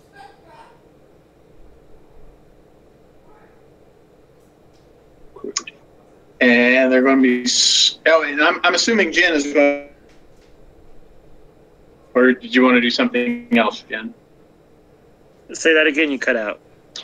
Yeah, so Jen, you technically have the same choice as everybody. I just presumed you were safe. I'm going to stealth the brush. I can stealth with any amount of nature as a wood elf, so... He's moving. Okay. All right, so... we got 1, 2, 3, 4, 5, 6. Oh, so we got half and half. So half attack Tobias and half attack Bakvar. So here are the 7 against Bakvar. We got a 20 for 10. Yep. 6 will miss, 7 will miss, 12 will miss, 1, 2, 3, 4, 5. A 19 for 8. 7 will miss, and a 17 for a 6. And then here are the 7 against Tobias. We got a 7 will miss, a 15 will miss, a 9 will miss, an 8 will miss, a 14 will miss, a 6 will miss, and they all miss Tobias. That's what I do, man. Dramatically dies. That's Bakvar. I'm going after Bakvar. Yeah. So Bakvar is rendered unconscious. And then does anyone have a roll nature check? Yep, I can roll nature. The owl did like 2 crits with it. Crud. Right. So if anyone's proficient in nature, they would realize that this is not really a natural terrain for wild horses. They usually are out in, some place where they can run unimpeded. They're not typically in a densely foliaged forest. So it seems like they were probably not a natural phenomenon that came to this point.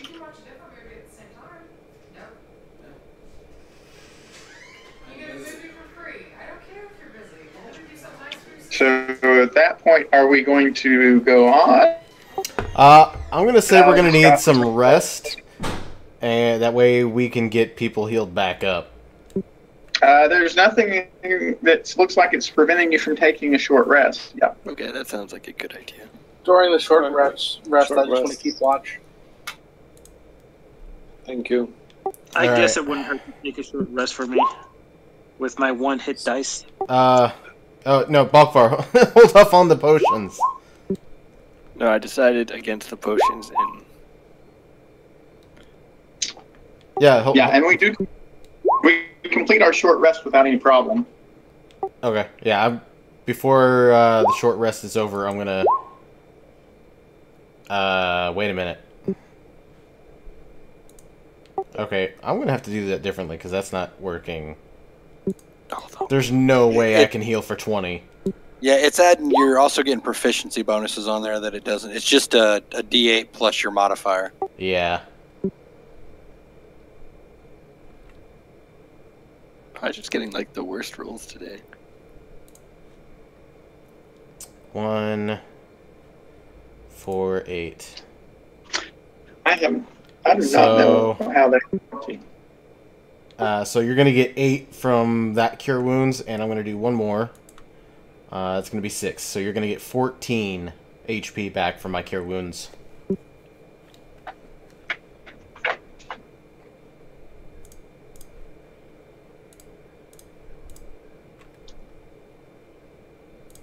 And Now, I know it's not the right time, but is there any chance I already leveled up from just being in that fight?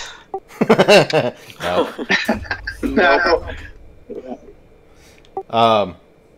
Wait, are we missing? Whose icon are we missing?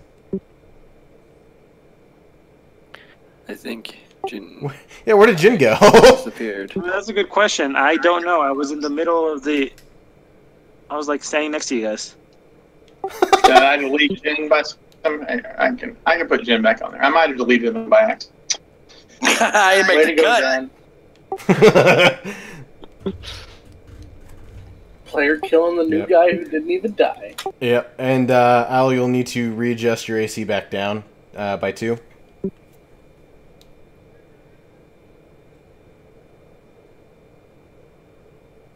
Okay. Yeah, I can't keep it up forever. Sadly. Got it. Okay, so as we finish our short rest, in the trees there is a lot of motion, and it is accompanied by a sort of a discrete sound of gears grinding. That's unusual. I was keeping watch during the short rest since I was fully healed. Would there be a roll involved to kind of know what's happening?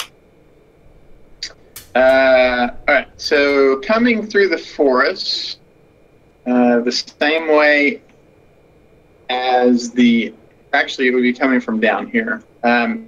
There is some motion, but you don't actually see any creatures. And we will go into initiative. Yeah.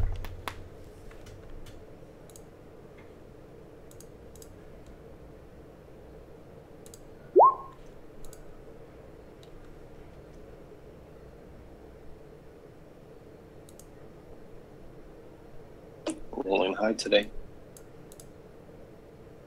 Yes, you are. All right, guys. I want to preface this. I had to take a dump in the woods. I'm sorry it grew teeth and arms.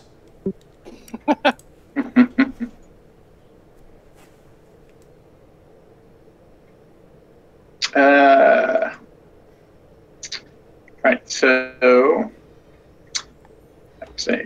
You can't actually see these; they're invisible. But there are some large creatures that have some mechanical sound coming from them as well, that are rapidly approaching us. Oh, I guess they'll go first. All right, so this one's going to run up, and it gets to about right there, and it becomes visible as it attacks Jin. An 11 will miss Jin, I think, and then an 18 to hit Jin. Yep. For 9 bludgeoning. Don't worry, guys. Let me do that. They are invisible until they attack. So I'm going to put a little thing on them to indicate the ones that are still invisible. There we go.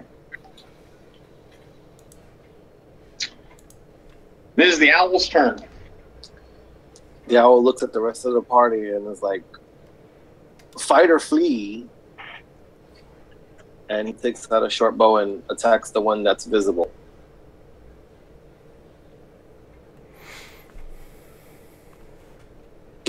Okay. 9 will miss. I'm going to... Oh, I can't do anything else. Oh, I can. I can try to hide.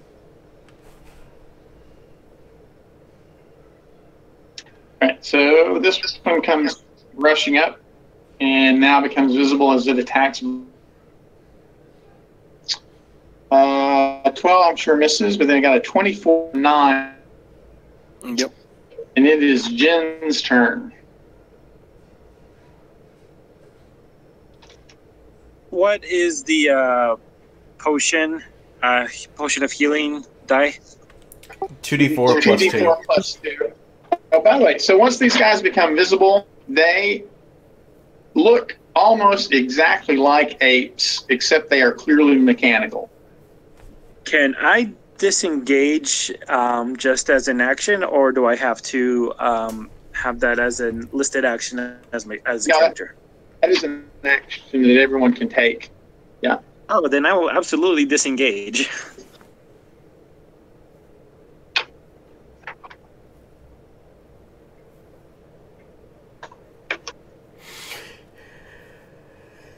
And then move away. Yes, I'm just right now I am using my tablet, so selecting this is not the easiest.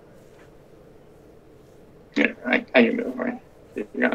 I have 35 feet of movement. Yeah, so you can get like back to there. No problem. That will be fine for now. Can I stealth?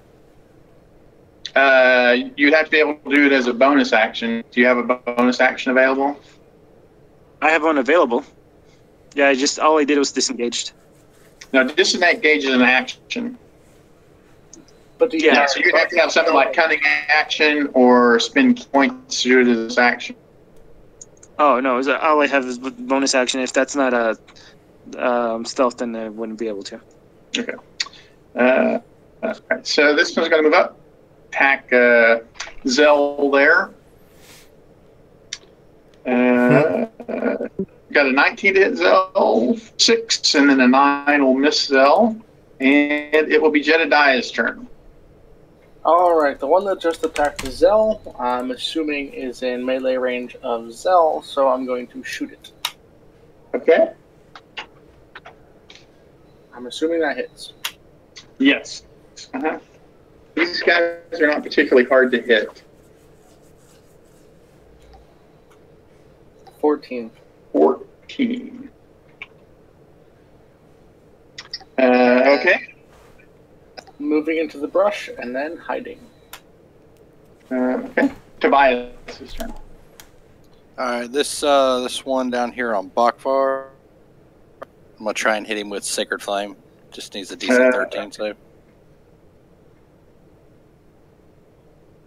Damn. He saves anyway. Good. Make a hide. You were hiding, right? The owl. The owl was hiding. Yeah. Okay, make me a stealth roll there.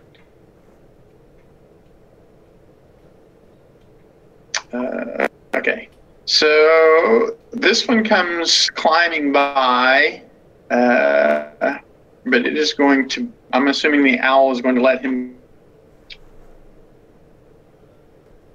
Not going to stop him from moving on. He looks like he's moving up towards Zell, but you could come out of stealth and impede his movement if you wanted to. Heck no. Okay. So you let him. I'm at a more advantageous spot behind them. He is going to attack Gazelle. Did he leave the owl's melee range to get an attack? No, he's not right. He hasn't left yet. He's only like 2 feet away from the owl. Trying there. Sorry. All right, so we got 23 to hit Yeah. Zell. Got that one. And the second, it'll be Zell's turn. Neat. So I am going to.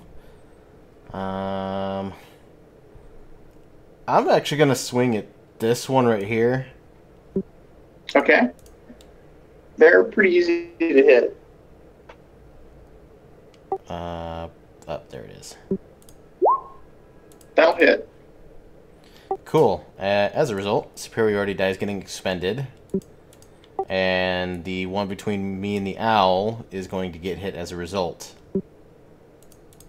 From sweeping attack. Okay. So maul damage on the first one is 11. And the other one takes 2. Is the one I just hit, the first hit still up? It is still up. Uh-huh.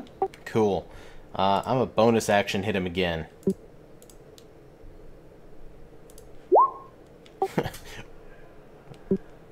Does an 8 hit? An 8 does not hit. Alright. Yeah, no. That's good. Okay, so another ape's turn. A lot of apes. Guys, this forest sucks. Every forest we've been in sucks. Yeah. Mother! Oh, I am so glad I moved. You're glad you moved. They're like gremlins. Is it midnight yet? I've seen the time machine.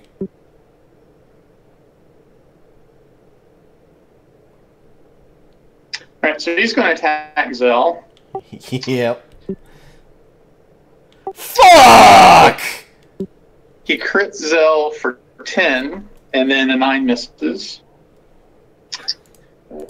So we don't do flanking in this system? No. Thankfully. Good. You would have been super flanked. Alright, so he's going to move up and attack Zell as well. It's like we hit for 5 and then hit for 7. Zell, you clipped so hard with the that last one. Yep. And then it's Bakvar's turn. I guess I'm going to... Yeah. I'm going to attack this one with my Okay. maul. Or try to. Yeah, that hits. For 11. Okay. And then I'm going to cast Sanctuary on Zell. Thank you. Sanctuary. Okay. Anything else? Okay. Alright, so this one's going to move over and attack. None of them are invisible anymore. They all attack. Going to attack a Bakvar.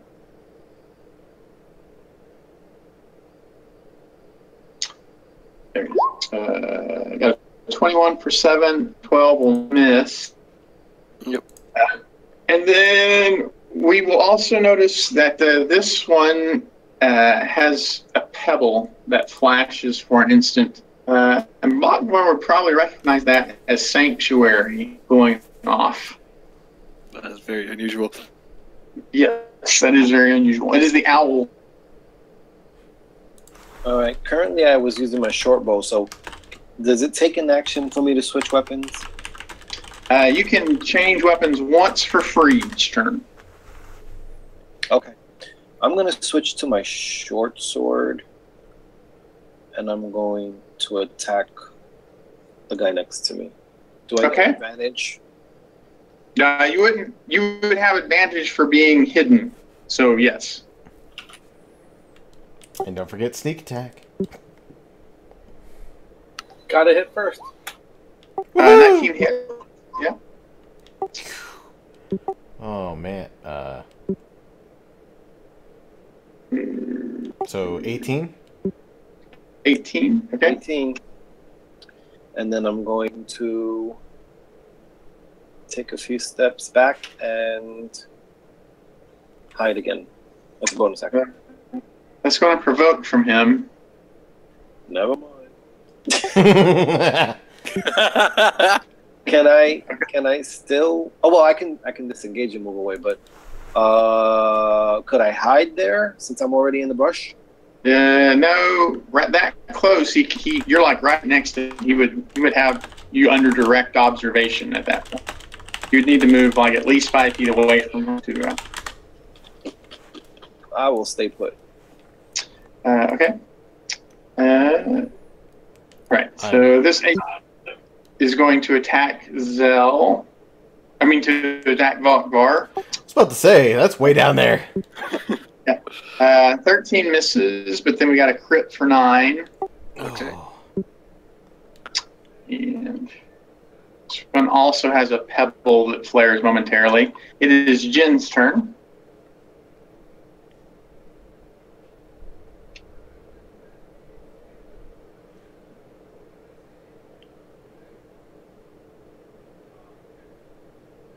What's he doing? Add 2 for a healing potion. Oh, okay. Oh, okay. So add 2 to that, so it would be 5. Hey guys, I'm over half health now. Woo! This one is going to attack. Oh wait, Zell has Sanctuary. Yes. What is the DC on the? That is 11. Wisdom. Okay, so this one makes his save and attacks Zell. Miss. But 11 and 11 both miss. And then he has a pebble that flare. And it is Jedediah's turn. Alright, Jedediah is going to do something very out of character for him, but seeing what we're up against, he's going to just walk out into the opening here, breaking his stealth roll, and say, "Whoa, we are here to help the forest. We want to know what is going on, and I hope someone out there who's controlling these golems can hear me."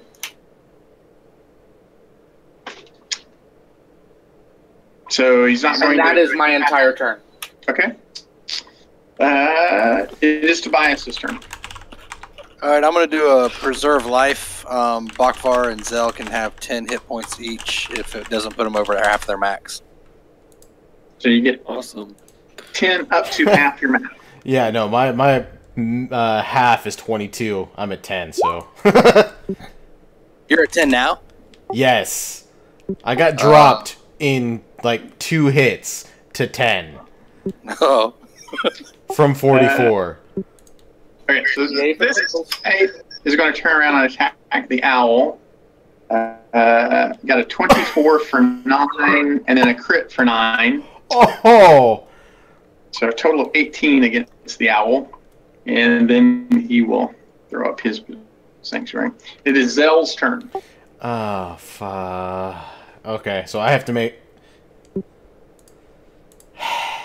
Son of a bitch. Okay, so, I'm attacking the one that I hit first last time, which means I have to make that wisdom save.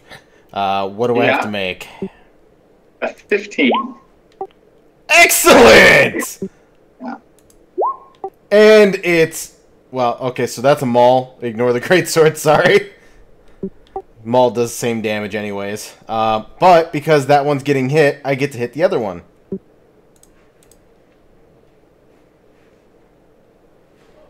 With sweeping attack. Guitar solo. So, monkey number 1 takes 11.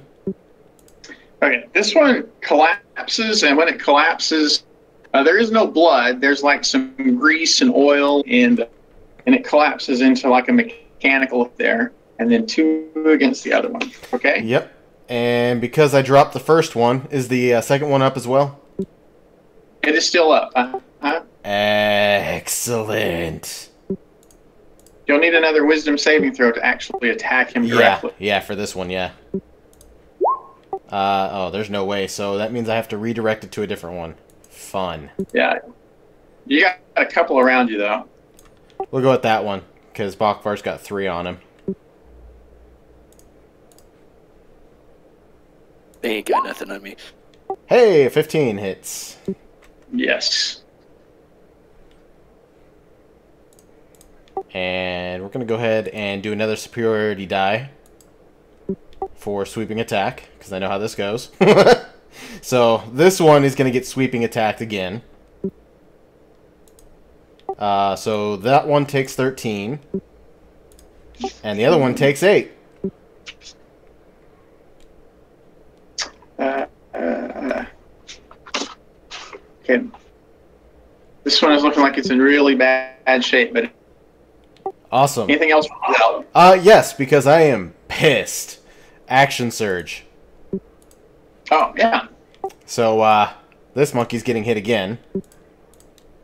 Or, well, I'm attempting to. Hey, look at that beautiful bean footage. Last superiority die. It's getting used on that stupid SOB. So, monkey 1, 11. Okay, he collapses. And the other one takes 1. Oh, my. You can't squeeze it. All right, so he is just barely teetering on. Yeah. Anything else from Zell? Nope. That's all I get to do. Okay.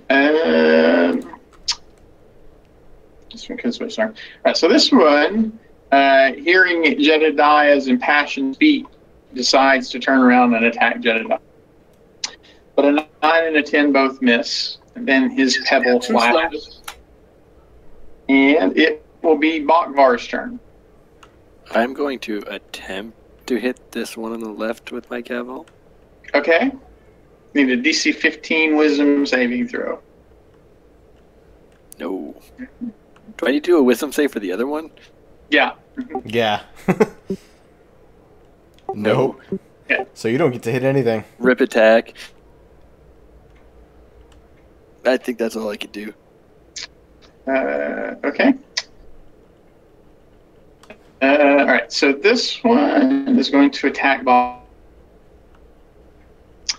We got a 22 for 9, and then a 21 for 7. And he's no longer under sanction. Are you down? That's 1 HP. Ooh. It is the owl's turn. Drop a bitch. I'm gonna try to attack this guy. I gotta roll my. Is it wisdom save? Yes. Wisdom save. Need at least a 15. There it is. Short sword coming through. Yes, it drops. Okay. Yeah, you pull back a short sword covered in grease and with a few wires hanging off of it, and that one goes down. Yeah. Anything else from the owl? Shit. The owl is going to hide. Okay.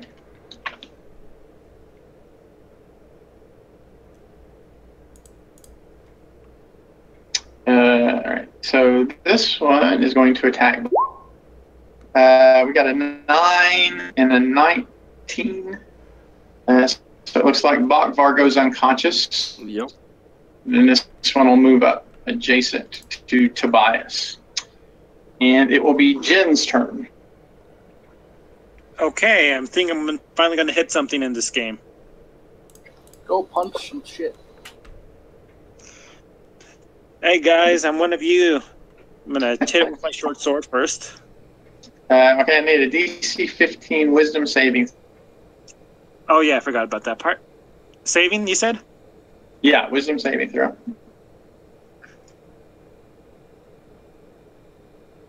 Good night. An 11 will miss. These guys are arm class 12. Oh.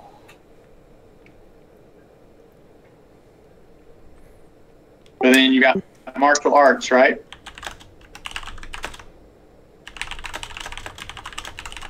Does the ceremony not give him a D4 to attack rolls? No, it's only ability checks. That's what I thought. Well, I was still thinking. I can still do an unarmed strike. Yeah, martial arts. Yeah, unarmed strike. That's going to miss though. Look for 12 to hit these guys. I almost got it. So it'll be Jedediah's turn. Clearly, they don't like me. So I'm going to attack the one between Bakbar and Tobias with the pepper box. Okay. Nope. Okay. Going to miss. Yeah. Going to hide. Okay. Well, you're going to provoke from this guy if you move away. Oh, never mind then. Okay. It will be Tobias's turn.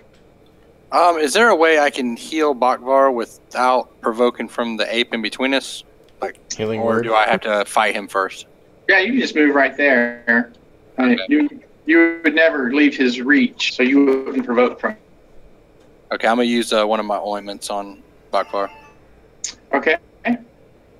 Anything else from Tobias? That's it. It is Zell's turn. Alrighty then. I'm attacking this one right here.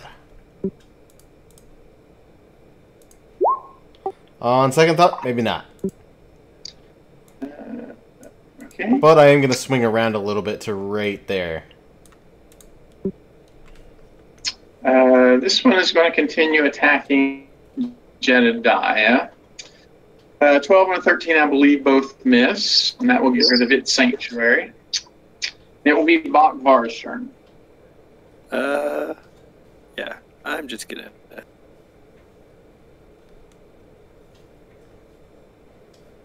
Can you hear me? Yeah, okay. I'm gonna swing my wall. Oh my god. I guess I'm gonna use my bonus action to cast Sanctuary on myself. Okay. Alright, so this one. Oops. Hold on. Before he does that, he needs to make it. Alright, so he makes the sanctuary check. And then we've got a 12 and a 13 both miss, though. It is the owl's turn. The owl's gonna sneak in behind this creature Okay. and attack. Make a sneak attack. Yeah, you'll have advantage for being hidden. Yep.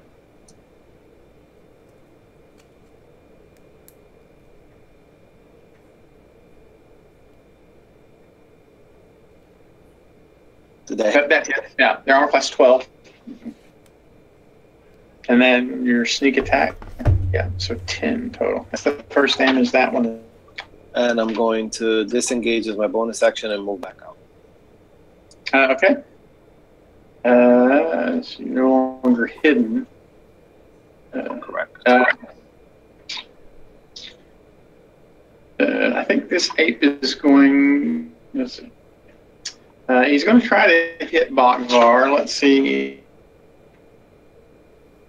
He fails, so he's going to attack Tobias instead. But an 11 and a 9 will both miss, and it is Jin's.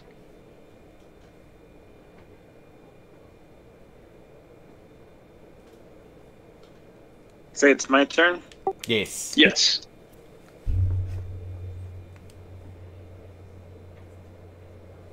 Is that it? Yeah, 12 is exactly what you need to hit these guys.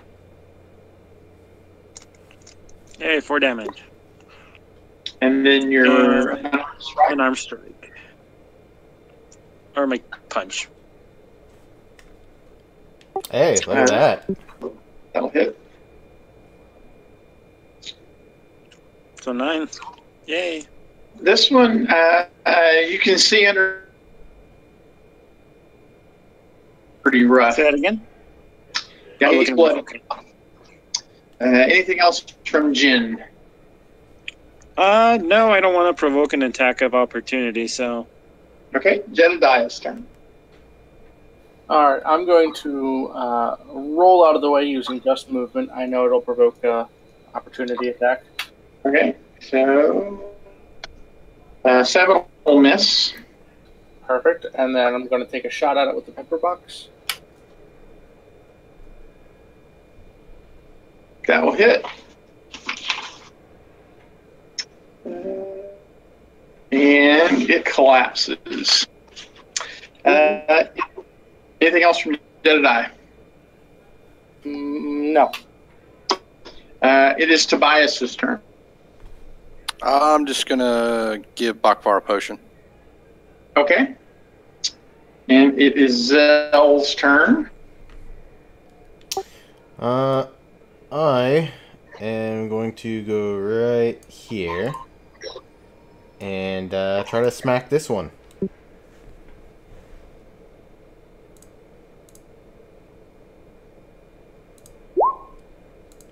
$16 will hit. Sweet.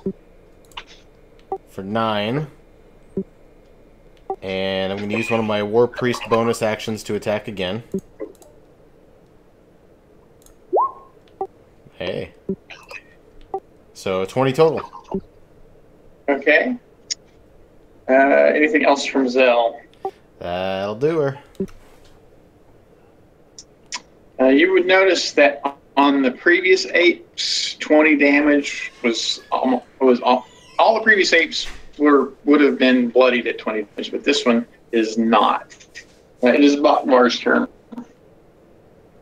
I'm going to keep swinging my hammer, or trying to at least. That'll hit, yeah. 13 on the left one. Okay. And that's it. Well, this ape is going to switch targets to Zell. 8 and 11 will both miss. It is the owl's turn. The owl's going to move in to attack this guy. He's going to enter and then go around, swing around from behind. He's taking a bonus action to dash to make it. Okay. We're going to wind up down here somewhere.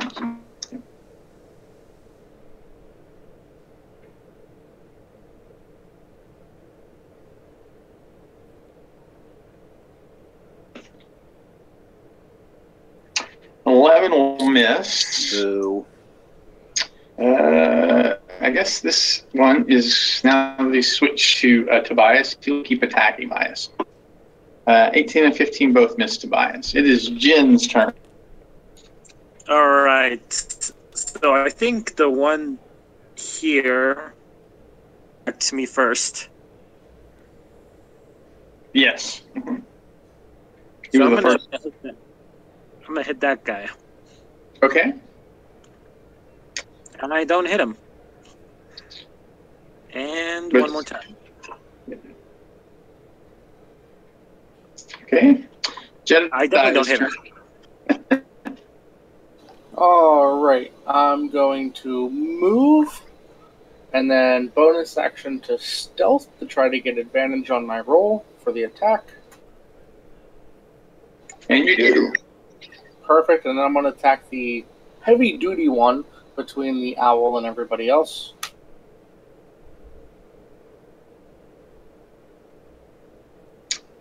That hits, yeah. Perfect. 16. Okay, now he's starting to follow. Tobias' turn.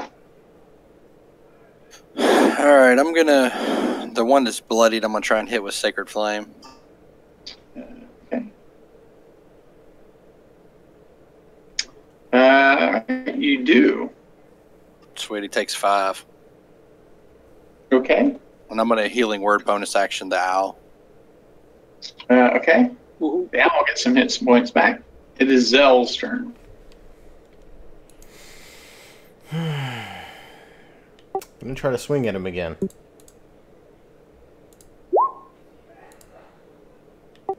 Or not. I'm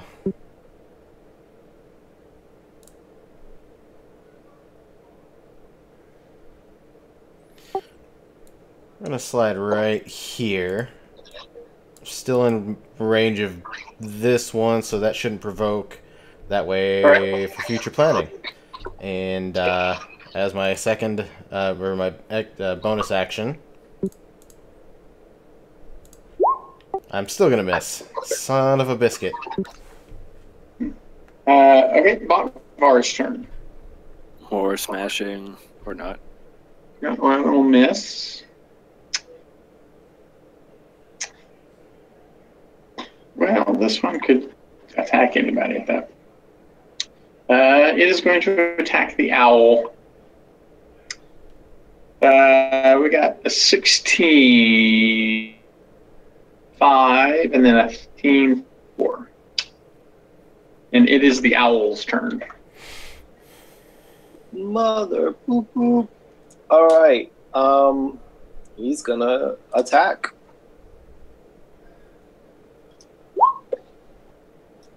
That will hit. Yeah. Do I get sneak? You do, yeah, because you have allies within 5 feet of him. Right, so that one collapses. Anything else? Yeah, I was just gonna flex a muscle. Well, this one could attack it. He is going to attack Zell. 10 and an 8 both miss Zell, and it's Jin's turn. All right, so we got one more. Looking good, Owl.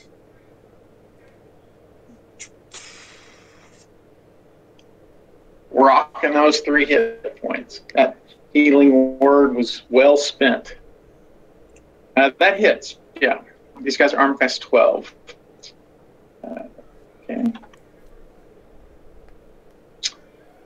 And then your bonus action, unarmed strike. Yep.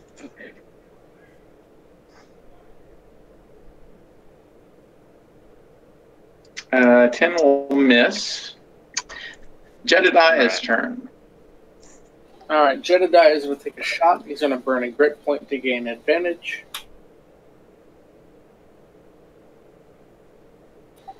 Oh, Take a crit. to work. And then sneak, do I roll 2? Mm-hmm. Yeah. Sneak attack is weapon damage. It is double. Yeah. We got 15 and 12 is 27. All right, so this one is very heavily damaged, but still hold. Son of a bitch. I got this. It is Tobias's turn. Yeah, you got this. Oh my god. 17 for 4. You can't squeeze one more out of that can. I'm probably lucky to have gotten that. All right, it's Zell's turn. Zell, you got this. Last bonus action. Motherfucker! Hey, that's a lucky number, right? You should play some craps, man. No kidding! Holy crap! Looks like Botvar may get the thrill of the kill. Son of Everyone's a just biscuit eating out and doing chewing. nothing. My favorite is that the DM said this is not hard to hit. Yeah! So with a clank of metal on metal, this one falls to the ground too. That's Zell's Achilles heel. All right, so examining these things, they are mechanical creatures. They are mechanical apes created to be larger than normal apes. I'm interested in those shinies. Jen, what is your arcane? Are you proficient in arcane? I am proficient in history. I was trying to see if I recognize the engineering from somewhere else in the town. Okay, make me a history check. Then. That would not be something that would be. He's got the D4, right? Yeah. Oh yeah, 18 plus D4.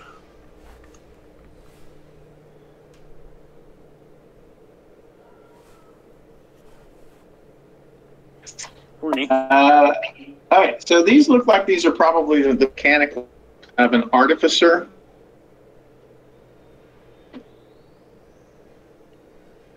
Okay, An artificer is someone who either specializes in gunsmithing or alchemy, and at some point they learn how they also delve into constructing mechanical beasts. And this looks like it's probably. Hey guys, have you guys met any artificers lately? Did we just left their shop, right? That was alchemist, I think. I thought I misunderstood it. I thought that's what he said. They learn it. They usually start out as alchemists. A lot of alchemists, so artificers tend to be one of two flavors, either gun-focused or they craft guns, or they specialize in alchemy. Yeah. Nope, wasn't me. Negative. Those gems that they used for the sanctuary, do they burn them up when they popped, or are they around? So they're still physically there, but they do not detect any sort of magic at that point. I would still say we should probably take them. Yeah, maybe they're rechargeable. And there's enough for one of... Actually, there were 6 of those, weren't there? Yeah, there's enough for one for each of us. 6 of them. Yeah.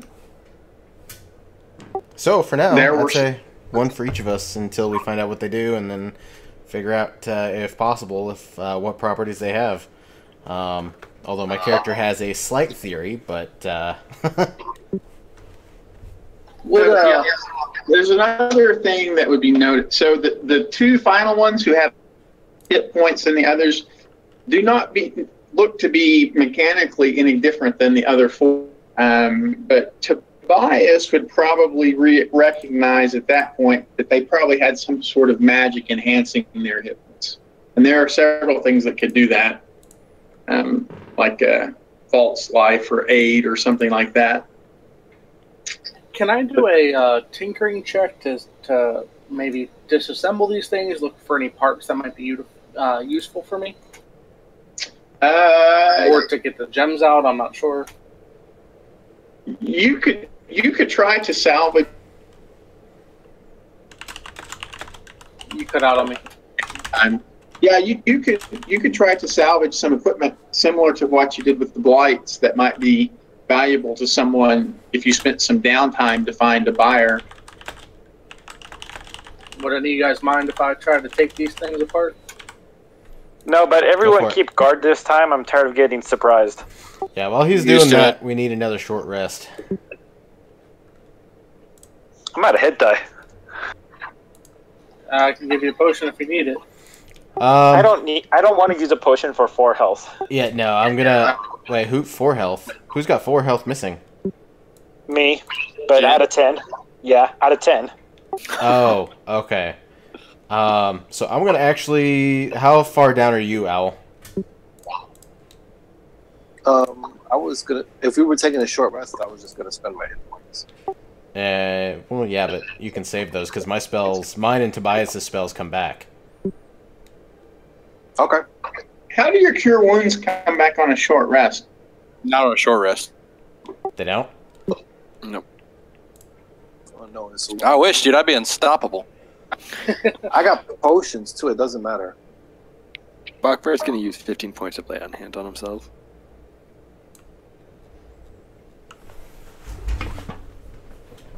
I'll drink a potion. Yeah, cleric's spells don't come back on short rests. Can I do like a herbalism kit check to see if I can harvest like healing potions out of the nature around me? This nature is heavily polluted.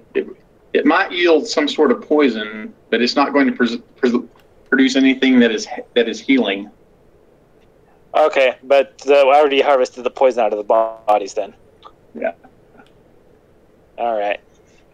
Hey, does anyone want some vials of poison? I've already got 4.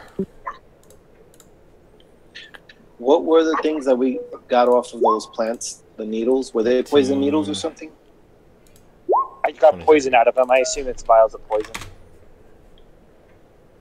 Yeah, out of the blights. Unfortunately, legendary To weapons. create poisons. Yeah. So I had made a nature save. Do I only get 1 vial or something? I don't understand what you're trying to do. I'm sorry. No, I was just trying to catalog what is it that I got from the blight. Yeah, we got 2. So the blights, they could be either components for some sort of a magic because they're magically generated by the corruption of the forest, or they could yield some sort of component that would be part of some sort of a natural poison. And it's up to you which one you want. If neither of them are particularly useful to you, you can just use it as loot. Just to, at the end of the session, it'll be just extra treasure. No, I want a component of poison. Okay, that's good. Yeah, so you could have a couple of those from the blights.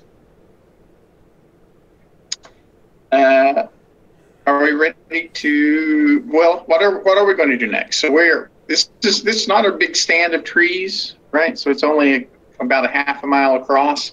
We can always decide that we're going to go back out. We can wade on into the harbor. We're just kind of a few hundred feet into it at this point. Well, it's clear to me somebody's trying to keep us out of here. They're sending all kinds of things at us. Yeah, it's not natural either. Like, that's the main thing. Right. So all that stuff about it being sentiment and all that, that's clearly not right. Yeah, something's clearly going on here. Maybe that guy never leaves his castle because he seemed to believe it. Yeah, and somebody's maybe not giving him the right description of what's going on. People have the capacity to believe what they want to believe a lot of the time. If someone tells you that there's nothing going on and you are going on, it's pretty easy to believe that.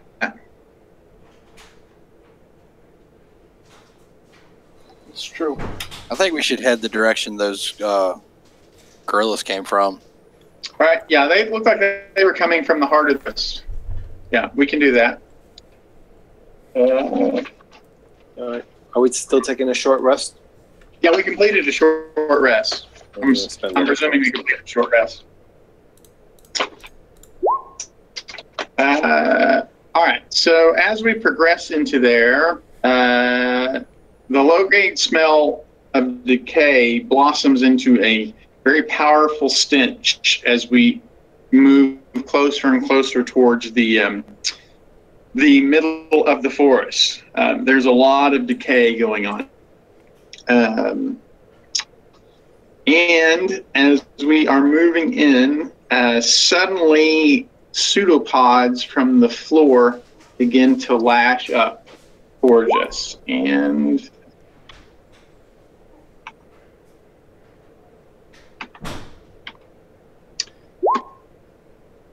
all right, so we got no one is attacking Zell. That's unusual. But we got 3 on Jedediah. That's unusual. 5 attacking Bakvor. That is pretty normal. 1 attacking Tobias. No one attacking the owl, and 1 attacking Jin. So we got 3. Same map. 1. Yeah, we're actually just wading through the undergrowth. These are violent fungi, which are technically a creature, but they only have a speed of 5 feet. So they're going to attack once, and then we will just move away from them. But they do launch an attack, and they're indistinguishable. That the area is indistinguishable from just forest ground as we're passing through it. Okay, so let's see. I need this. All right, so we got 3 attacking Jedediah. And they're interesting in that each one of them actually generates 4 pseudopod, up to 4 pseudopod. So, got 2 attacks. We got a 14 and a 7. I believe both of those Jedediah. And then we got a 15, a 9, and a 10. Jedediah's armor class is 16. Is that right? Correct. And then the third one. We got an 18 for 2 and a 21 for 6. And then we got 5 attacking Bakvar. So we got an 11 will miss. We got a 19 for 6. And then a 16 will miss. Yeah. And then we've got, they only had 3 attacks anyway. So then the third one, 8 will miss, and then a 19 for 6 against Bakvar. The fourth one got 21 for 3, and we don't crit on these hazards, so it's only a 1. It's automatic hit, and then the 12 will miss. And then the last one, we got a 22 for 1 and a 20 for 8. And then we got 1 attacking Tobias. 10 will miss Tobias, and we've got 1 attacking Jin. We've got an 18 for 4 and a 17 for 11. I mean, 17 for 7, a total of 11. So Jin goes in combat. Well, you said only 1 hit him, right? No, there are 2 attacking. We got an 18 for and a 17 for 7, a total of 11, which I think puts Jin unconscious. Did you add the 5? So, Yeah, I'm at 11 right now. Right. So yeah, they're only one of the violent fungus attacks, but it has 2 pseudopods. Right. So its attack is 2 pseudopods. Each one can have up to 4 pseudopods. The one that attacks Jin has 2 that both hit, an 18 and a 16 for a total of 11. So Jin is unconscious, but that's okay. We'll get him back. We have healers and potions and stuff. But we are very near to the heart of the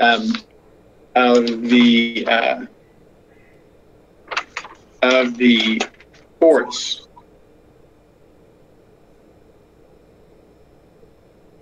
And so we're going to get Jin back up before we move on, I'm assuming. Yeah. Please. Did he use any of the 4 potions we bought him? I used 1. He's good. You can just add that to it. Okay, so I'm technically back to full. Good roll, actually. Yeah. Good job. All right, so the wilting and the smell and the foul smell of decay is almost overpowering at that point. And once again, the forest comes. Oh, I'm sorry. But in the middle of this clearing, there is a mound that is faintly pulsing. Where did it go to? Hey guys, we made it to the rave. I'm sorry. It's not a mound. It is a tree. So in this clearing, so like right here in the middle, is a tree fully 15 feet across that is obviously struggling to survive. There appears to be no healthy limb or leaf on the heavily wilted hardwood. But as we come near it, suddenly the forest comes alive around us. And we've got, let's see, there are 5 of us. 6. So, well, we're equivalent to 5. This is designed for first.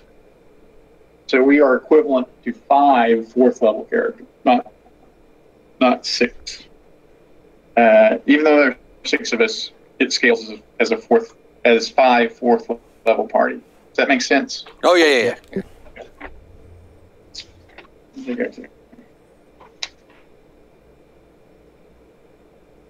Oh, there we go. All right.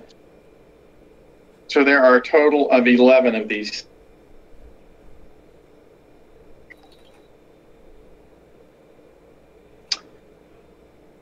And actually, I'm going to draw this on here because there's a big tree right here.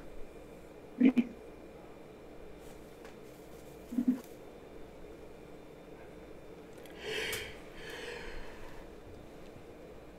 don't want to squint. Man, do you guys notice that this forest repeats itself a lot? It does. Ever been to the Lost Woods?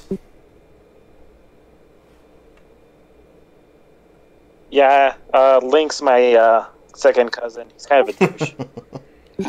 Breaking all them pots, man. Broke all the pottery in my house. He's too cool to talk to us. All right, so there's a big tree right there. And then from around the tree, there's this thing that looks like it is like a mastiff covered in thorns and is obviously a plant as well. We really should have grabbed the fire. Yeah, keep reminding me. Yeah, you ruined it for all of us. I was going to buy a bunch. It's okay, my character regrets not buying Alchemist Fire. However, if we used it, we would have probably set the whole forest on flames. Burn, baby, burn. I'd kind of be okay with that at this point. Yeah, a win is a win. We would be helping Horses the are guy big out. kind to us. We found the problem. We just burned it down to the ground. Sorry about that. No more hard work for you guys. 1, 2, 3, 4. Yeah, we just Oh, figured yeah, you guys and were gonna I'm start activating alert from my thing, so I'm actually going to be at a 24. I'm sorry. There's actually only 9 of these. 4 of the veggie pygmies and 1 of the, or 8 of the veggie pygmies and 1 of the thorns. There we go. That's what should be there.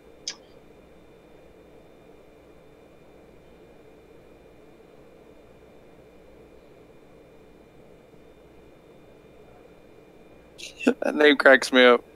They are quick. It's a They are plus 7. quick. Yeah. They appear to be very on edge around their master tree. Okay, so the first veggie piggy moves up and it will attack Jedediah. Oh, bitch. We got an 8 Jedediah, 6. It's Alright, this is going to move up and attack the owl. 8 will miss the owl. It will be Zell's turn.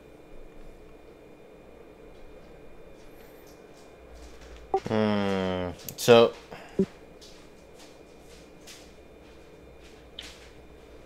the only really unique looking thing is the mastiff, the plant mastiff. Right. Mm-hmm. And these things are just like, what, tiny little broccoli tree thingy guys? They are small, yes. Yeah, they're like, exactly, like little vegetable creatures carrying with nice, nasty little claws.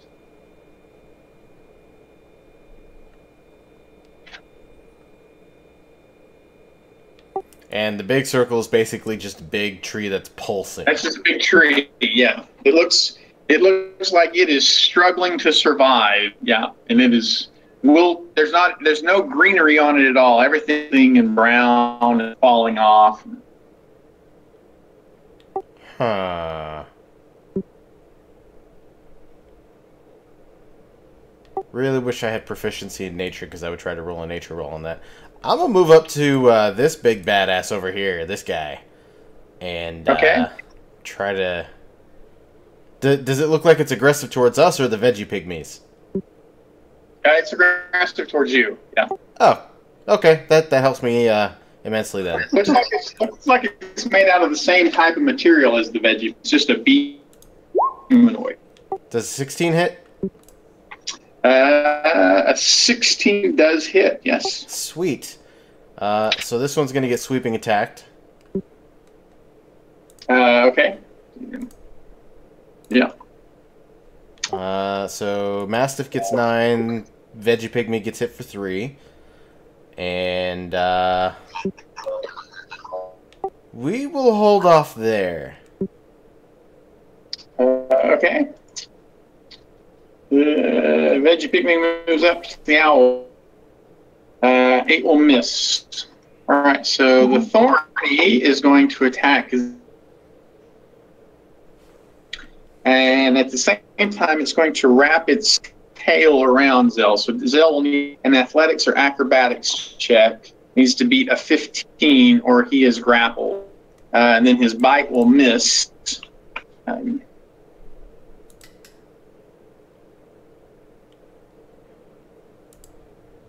So Zell, yeah. All right, so Zell is grappled.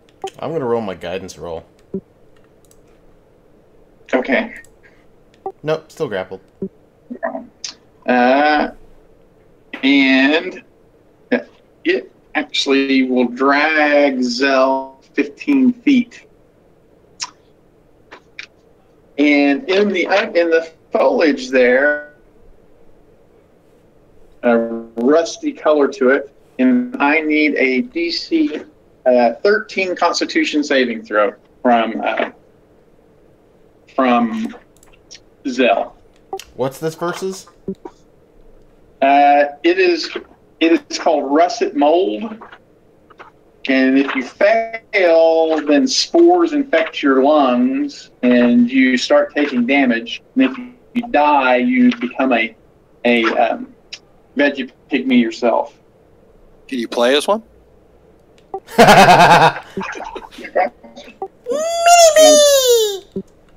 I need a DC 13 Constitution saving throw from Zell. Ace that shit. No problem. It is Jen's turn. And once the spores are up, you can tell that all of the foliage around the tree is infected with that. So not out here in the middle where the sunlight is, right? So the sunlight keeps it burnt away. But if you move into the foliage at all, you're going to be exposed to that same russet mold.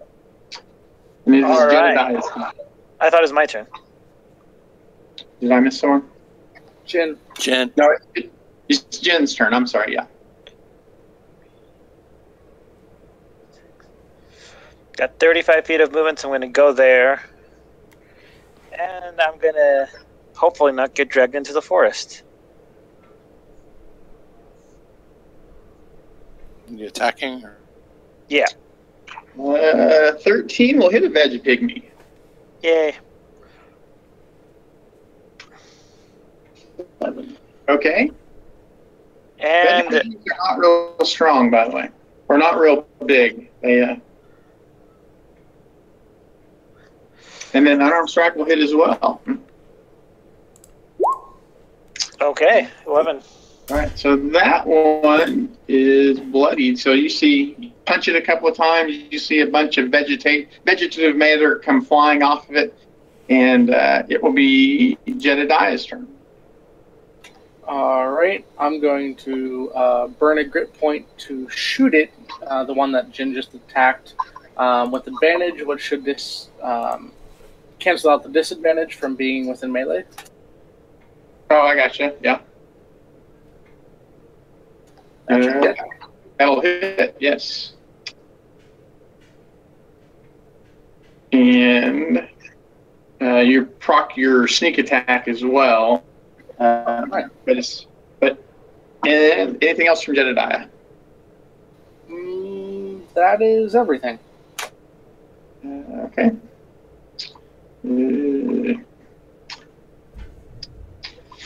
Well, this Veggie Pygmy is going to move up to the edge and attack Bokvar. We got 22 to hit Bokvar for 7. Yep. And it will be Bokvar's turn. I am at 1 HP, thankfully. So, I guess, is it a free action? Well, actually, I'm going to pull out my sword and board for this situation. And use my blessing to add +1 to my shield.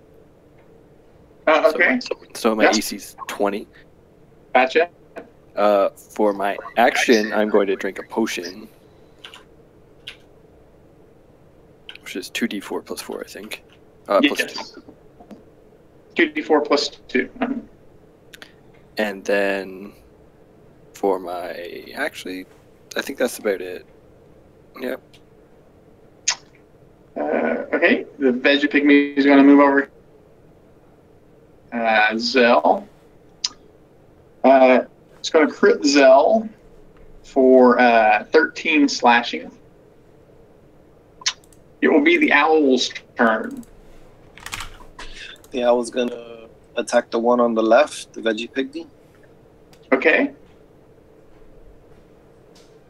That hits. And then he's going to disengage and move behind Tobias. Okay.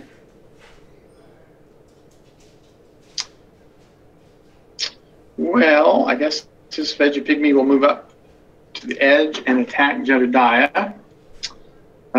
6 will miss Jedediah. It'll be Tobias's. I'm going to use my 2nd level spell slot and cast Cure Wounds on Bakfar. Okay.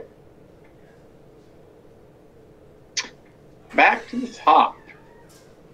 Well, yeah, nice. Right, so the Veggie Pygmy will come charging out. I think he's going to attack Tobias. 10 will miss Tobias. It'll be Zell's turn. Still grappled? What do I need to get out of that? You can make an athletics or acrobatics check, or you could try to shove him to escape, or you could shove him back with an attack. Well, I do happen to have pushing attacks, so yeah, I'm gonna try to hit. Wait, yeah, I'm gonna try to hit it. Okay. That hey, hits. Look at that. So it's gonna get 14, 20 points of damage, and it gets pushed 15 feet. Is it going to save against the push? Mm, Should have I think don't it's a strength save. remember. I think it's a strength save. I'm checking.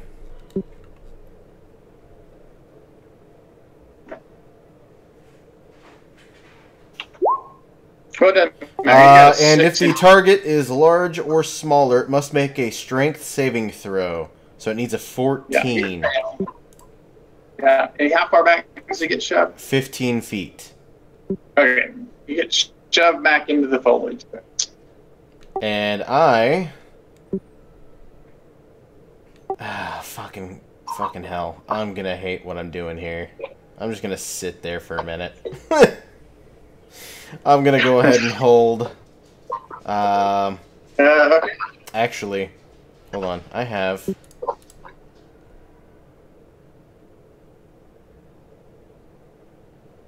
So since I'm already like in here, if I move through it, do I get that con save thing again?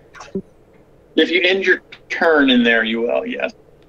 Oh, I have to end my oh. Okay, I'm already in it, so...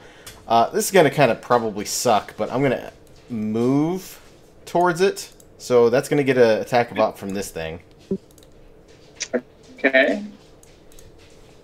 12 will miss. And this is difficult terrain, by the way. So. Right. And I'm going to action surge to hit that thing again. Okay. Is it 15 hit? Yeah, a 15 does hit Thorny. Cool. So... His name's Thorny. That's the name of the creature, yeah. They're Veggie-Pygmies, and beasts are Thornies. So, in the interest of making sure I kill the damn thing, I am activating a superiority die. Okay. We're just going to go with another push attack. So, okay. 11, right. 13. Yeah, he fails that strength save because he dies. And then I think you used up all your movement to get there, right? Yes. Would action surge gives me another action, which was my attack. So yeah. So a DC 13 Constitution saving throw. Right. Made. And you said that thing's dead? That thing is dead, yes. As in, like, completely dead? Yes. Awesome! Alright, so this veggie pygmy is going to rush up and attack Bokvar. We got a 27 or 21 for 7. Okay. And it will be Jin's turn. All right. If I go here, can I hit the thing Yes. and avoid the con save? Yes. Yeah. All right.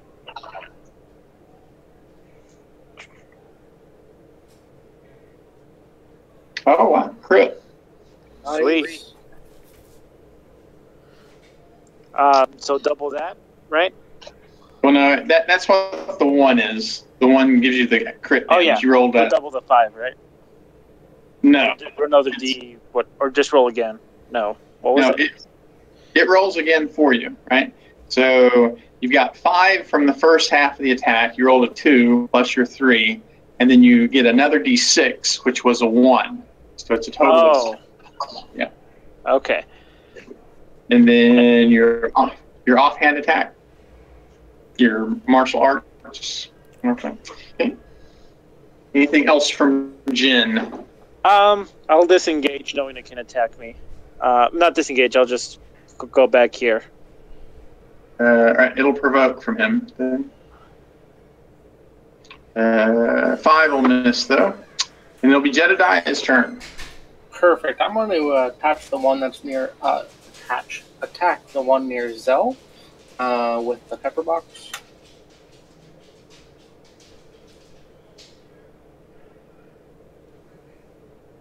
There's a 14 hit. 14 does hit. Mm-hmm. It does not get a sneak attack, though. Yeah. Oh, it's not. Oh, my bad. Just. Anything else from Jedediah? He's going to disengage as a bonus action and then run away from everything.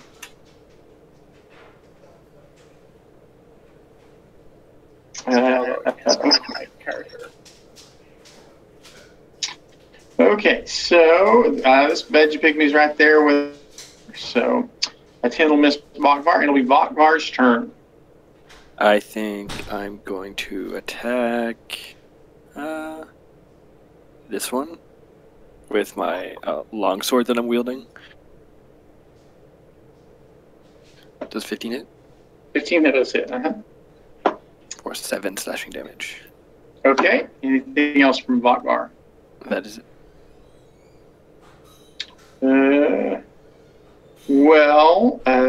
Let's see.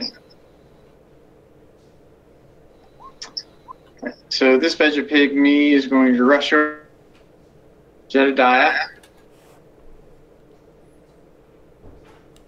Oh, he's actually bloodied, by the way. 21 to hit Jedediah for 4 slashing. Ouch. And it is the owl's turn. Let's see. The owl is going to attack the one to the left of Bokvar. This guy over here. He's going to move into. I don't know why it's not clicking. This guy. Okay.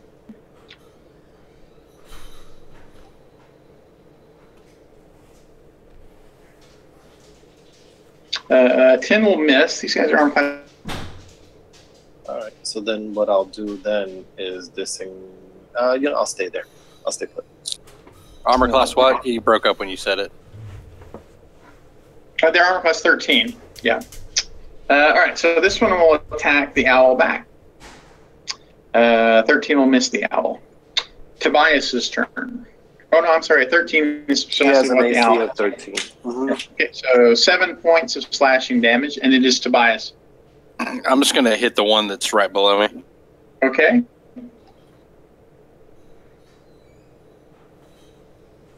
Oh, crit. Way to go, Tobias. All right, that one was already injured, and the 12 takes it down precisely. Anything else from Tobias? That's all I got. Zell's turn. Well, we're going to get out of that and sit right there and hit this guy.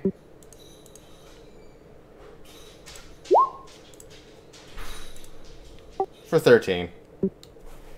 All right, he goes down. Already bloodied. And that's it. Okay, so this one will attack Bakvar. 10 will miss Bakvar, and it'll be Jin's. Okay, so I'll just go back here and attack again.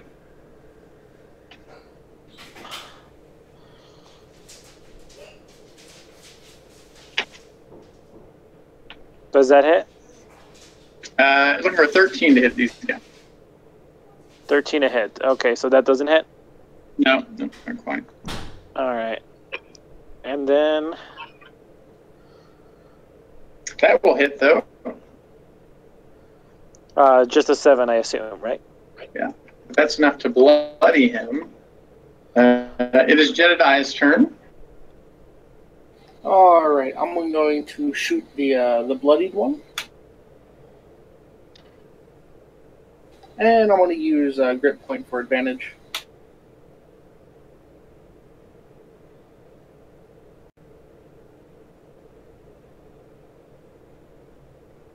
Okay, that will hit. And, yeah, that will take him down. Get my grit point back.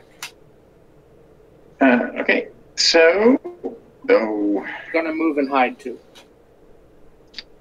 I guess this one, well, he could attack you. He's going to attack the owl.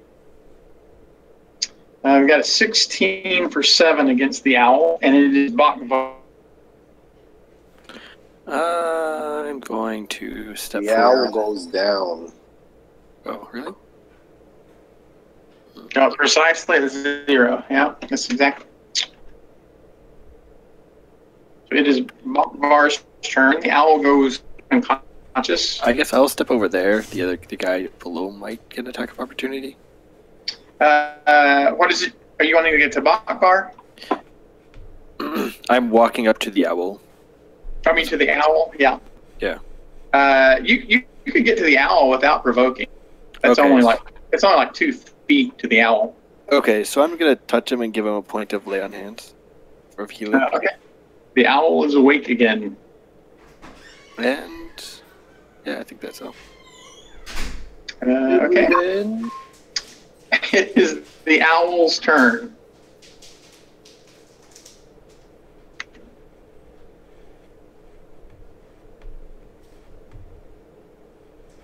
Is the owl with us?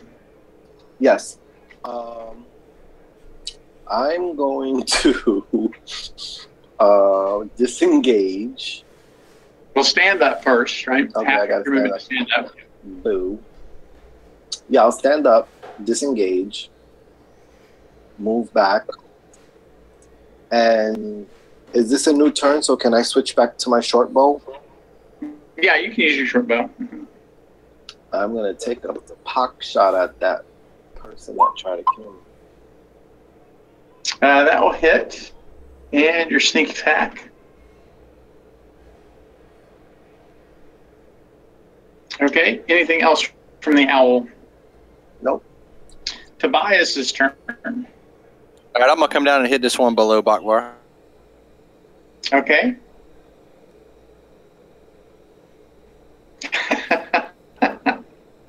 That hits, yeah. Zell's turn. unless Tobias has something else you want to do. Okay.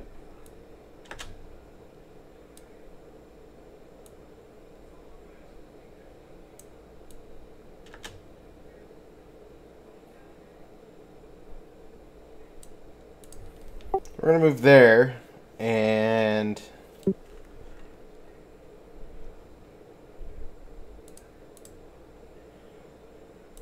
I'm gonna pour a potion of healing down his mouth. 7 hit points. Yeah, Owl gets back 7 hit points. I think this one is going to try to hit Tobias. Tobias just hit him. 12 will miss Tobias. It'll be Jin's turn. All right. So I'm just gonna try to finish this little guy off.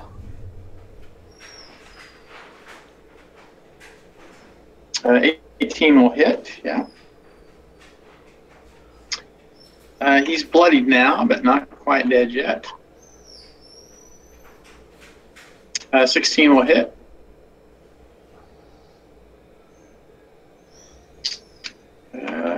Still holding on, just by a little bit.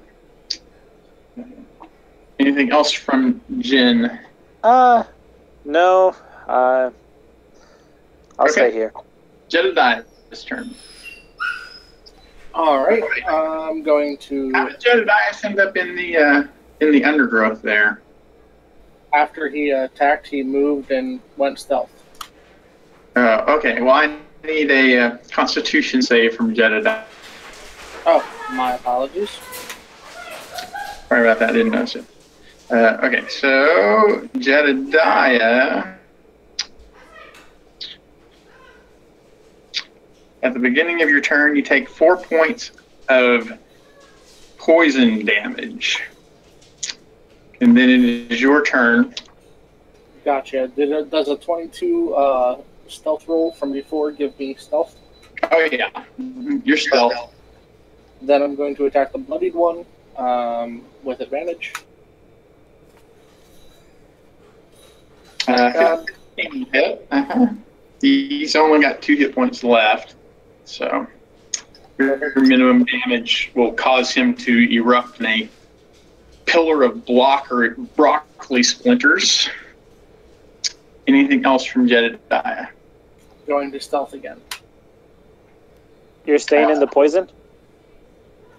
Well, once he's poisoned, well, I guess, yeah, that's true. Oh, I didn't realize it was the undergrowth that caused the poison. Okay, Yeah. I'll move, and then not stealth. Okay, and then at the end of your turn, make another 13 Constitution save to eject the spores from your system. All right, and you do that successfully. Bakvar's turn. I'm gonna step up. I'm going to attack this thing with my longsword. That will hit. And I guess I will use Divine Smite on it. Okay, that one erupts in a big explosion of broccoli spears.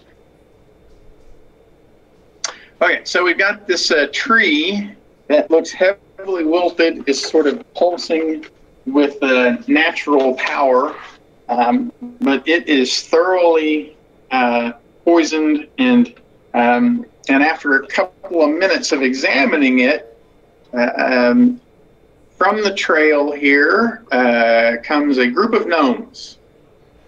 One of them announces himself as Gippy. He says he wants to talk about things before matters get out of hand completely. His name is Gibbsy? Gippy, Gippy. Here, I'll put it in here. Gippy, would you mind if I drink a healing potion? You actually have a couple of minutes to do that before they arrive. Oh, then absolutely drinking at least one. They are careful to stay out from the under. They say we've tried to dissuade you from, and I guess you guys are just stubborn. So Can we not convince you to to leave things well enough alone?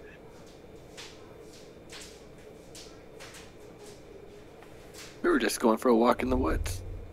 I don't think they're here to poison the forest. No. We like the forest the way that it is. We like the fact that it is poison. It's opened up all new chemicals that we can use for, all sorts of very potent explosives and poisons, and right. We had kind of exhausted the range of recipes we had before, but now that the pollution set in, and this is called the Elt root, by the way, this big tree, it's like the heart of the forest, and the pollution has corrupted it. It's also compromised its ability to defend itself. But we like it that way, and we would. I know that there are a lot of those nature lovers in Talgia that want things to restored to the way they are, but we alchemists are extremely happy with the way things are currently. We like this new influx of unexplored chemicals as the pollution from the tannery mixes with the raw natural power of the elk grove. That's a good thing for us. Indeed. So tell me, what kind of potions have you made it that's worth it so everyone else can be miserable? What have you made that's worth it? Well, so the first thing, and the one that is the most in demand, is this thing called oil of Taggart, which all sorts of martial types are able to apply to their weapons, and they can end a combat in just one strike. Right? If the opponent isn't lucky, they will fall unconscious immediately. It's all done at that point.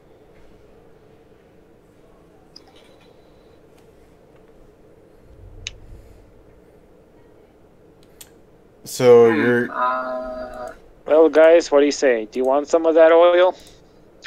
But in addition to that, just our alchemist fire is more volatile, and our acids are more potent since we've been utilizing the corrupted, if you want to. That's kind of a loaded word, but the altered. It's a better word. The altered resources of the Elk Grove has made our previously mundane chemicals much more potent. So I'm on the back side of this tree, and I was just wondering, I have inspiration from the last time. I was wondering if I could use that and one of my doses of Kyotom's ointment and just put it on the tree and see if that does anything. Okay. Yes, you can do that. What was the name of the guy that we talked to before we came here? The one that said he wanted to open up the lumber stuff? Sir Mayken? So I asked the gnomes, is Sir Mayken in on this with you? Well, this was kind of a trade secret of ours. We hadn't really... That was one of the reasons we wanted to dissuade you. But we are willing to cut you in on a portion of the proceeds if you will leave it intact and keep it a secret. And Zell, when you apply that Koigman's ointment to the tree, there is a slight flinch to it. And in the area where you applied it, there is suddenly a burst of greenery in the otherwise completely wilted bark of it. Okay. Just whenever I get a chance, whenever it comes back around, I'm going to use my last dose on it. You're doing that out of sight of the gnomes, right? Yeah, I'm around the back side of the tree down here at the bottom. Okay. Hey, guys, do you want to talk in private over here for a second? Before we do that, I'm going to use my lucky stone here and detect thoughts on the leader and just kind of see what is going on in his head. Yeah, so Gippy, he is unhappy he had hoped to keep you guys away from the Elt route altogether. So he is concerned about profits and having to share the resources, the newly discovered resources of the Elt Grove with you guys. He's kind of a greedy. He's a greedy little guy. Then, knowing that, I want to say something along the lines of, look, what's going on here is not going to stop the clear cutting of this forest. We bought a couple days to come in and see what was going on. This is not going to last forever. What is your plan when a week or so from now, when this forest is gone? What's next? Well, as long as the Elt root is alive, we magic that it power mixed with the chemicals from the river is what is producing the supplies that we need. We don't think we actually need the forest around it. Well, how are you going to stop the Elt root, this tree, from getting cut down? Well, once they get close to the Elt root, we expect we'll have to make a case to Sir Mayken. But he's generally a reasonable person. If we can explain to him the importance of it to our processes, we expect he will, leave a small area around it that we can then mine for the materials that we need. I don't think you understand his plan. I mean, he is clear cutting this because the renewable forest is not yet mature. I mean, we're talking months. And this will be gone well before that forest is ready. Well, Sir Mayken is pretty financially motivated. And it's not like we're asking him to just spare the Elt root out of some reverence for nature. Right? We can make a sincere interest in seeing that it not be completely destroyed. We need to keep it unhealthy. We need to keep it corrupted. But we need to keep it alive, and it looks like it can remain alive in its current state indefinitely. It's just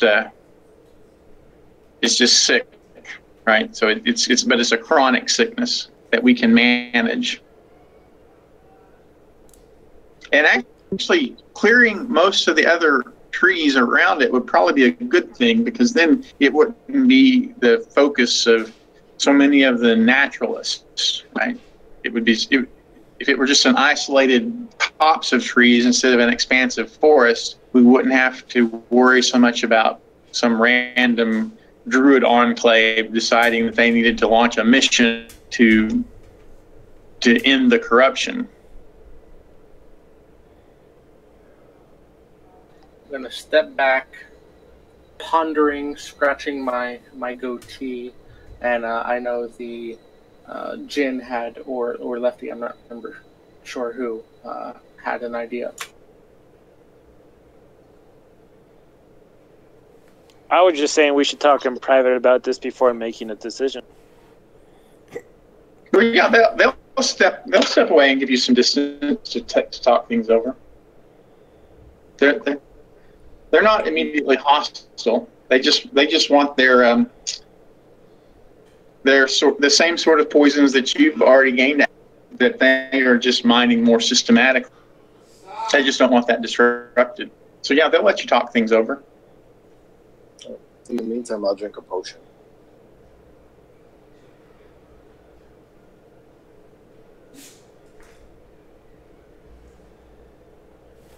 That ointment that I use both of the doses on, it does the healing and it ceases poison and cures all disease. So is there anything happening with the tree, or is it just... Yeah, it looks like if you had enough of that, or something like that even.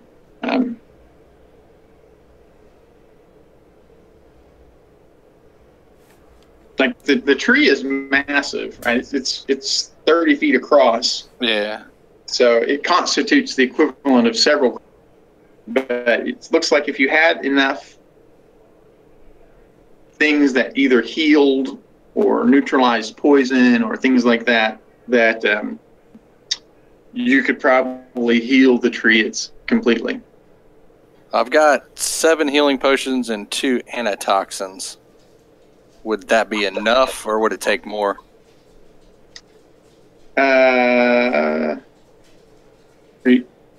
Well, whenever you start experimenting like that, you're going to draw the attention of no. I gotcha. Yeah. All right, guys. So what do you guys want to do? Make a deal, or kill them and take their potions? And I say this quietly, of course. I'm gonna cast Detect Evil on the gnomes. Well, Detect Evil, that's not really a thing in 5th edition. Are you using divine Sense? divine sense? That doesn't give you their alignment. Yeah, Detect Evil and Good is a thing. I have the spell. Yeah, but it essentially detects whether something's like celestial or undead. Yeah, it doesn't actually give you their alignment. It just gives you... Yeah, god damn it. Never mind. I mean, one person came to us for help. Everyone else is taking advantage of the people. As far as I can see, we have like 2 parties interested in keeping the forest like polluted in one way or another for one reason or another, and one person that just mostly because they're being attacked or dying. Seems reasonable. when they come into the forest. Right.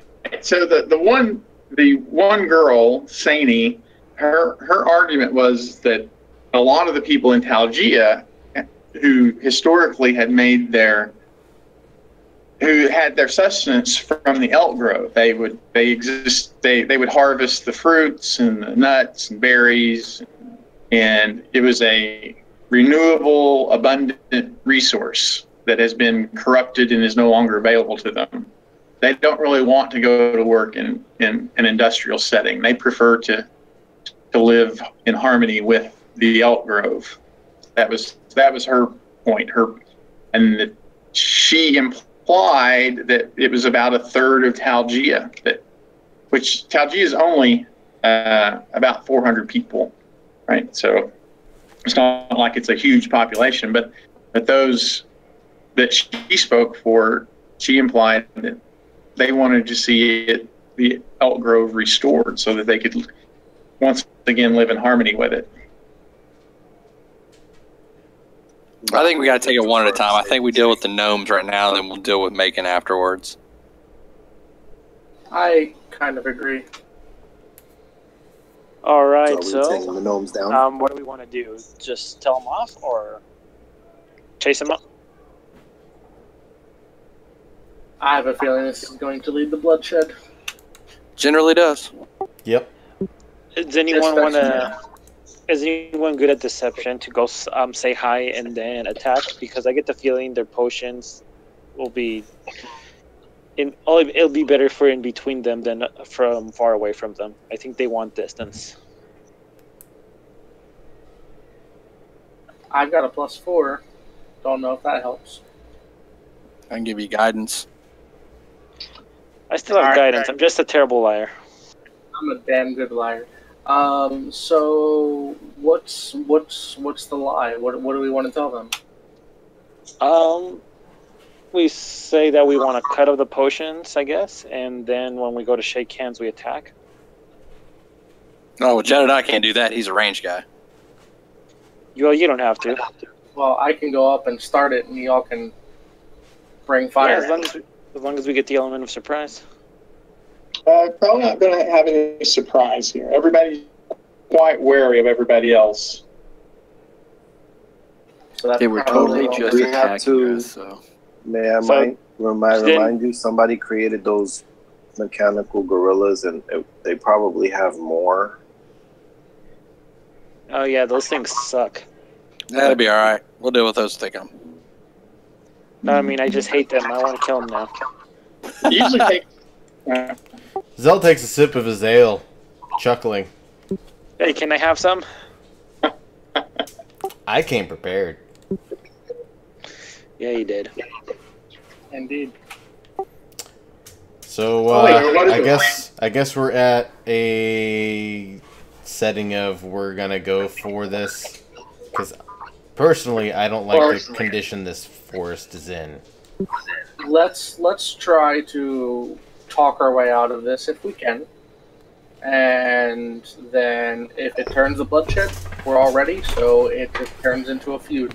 Okay, and pushers, be ready to push people into the poison. I don't particularly think they're immune. They have avoided the foliage so far. That's correct. They've stayed only in the areas that are clear of the poison.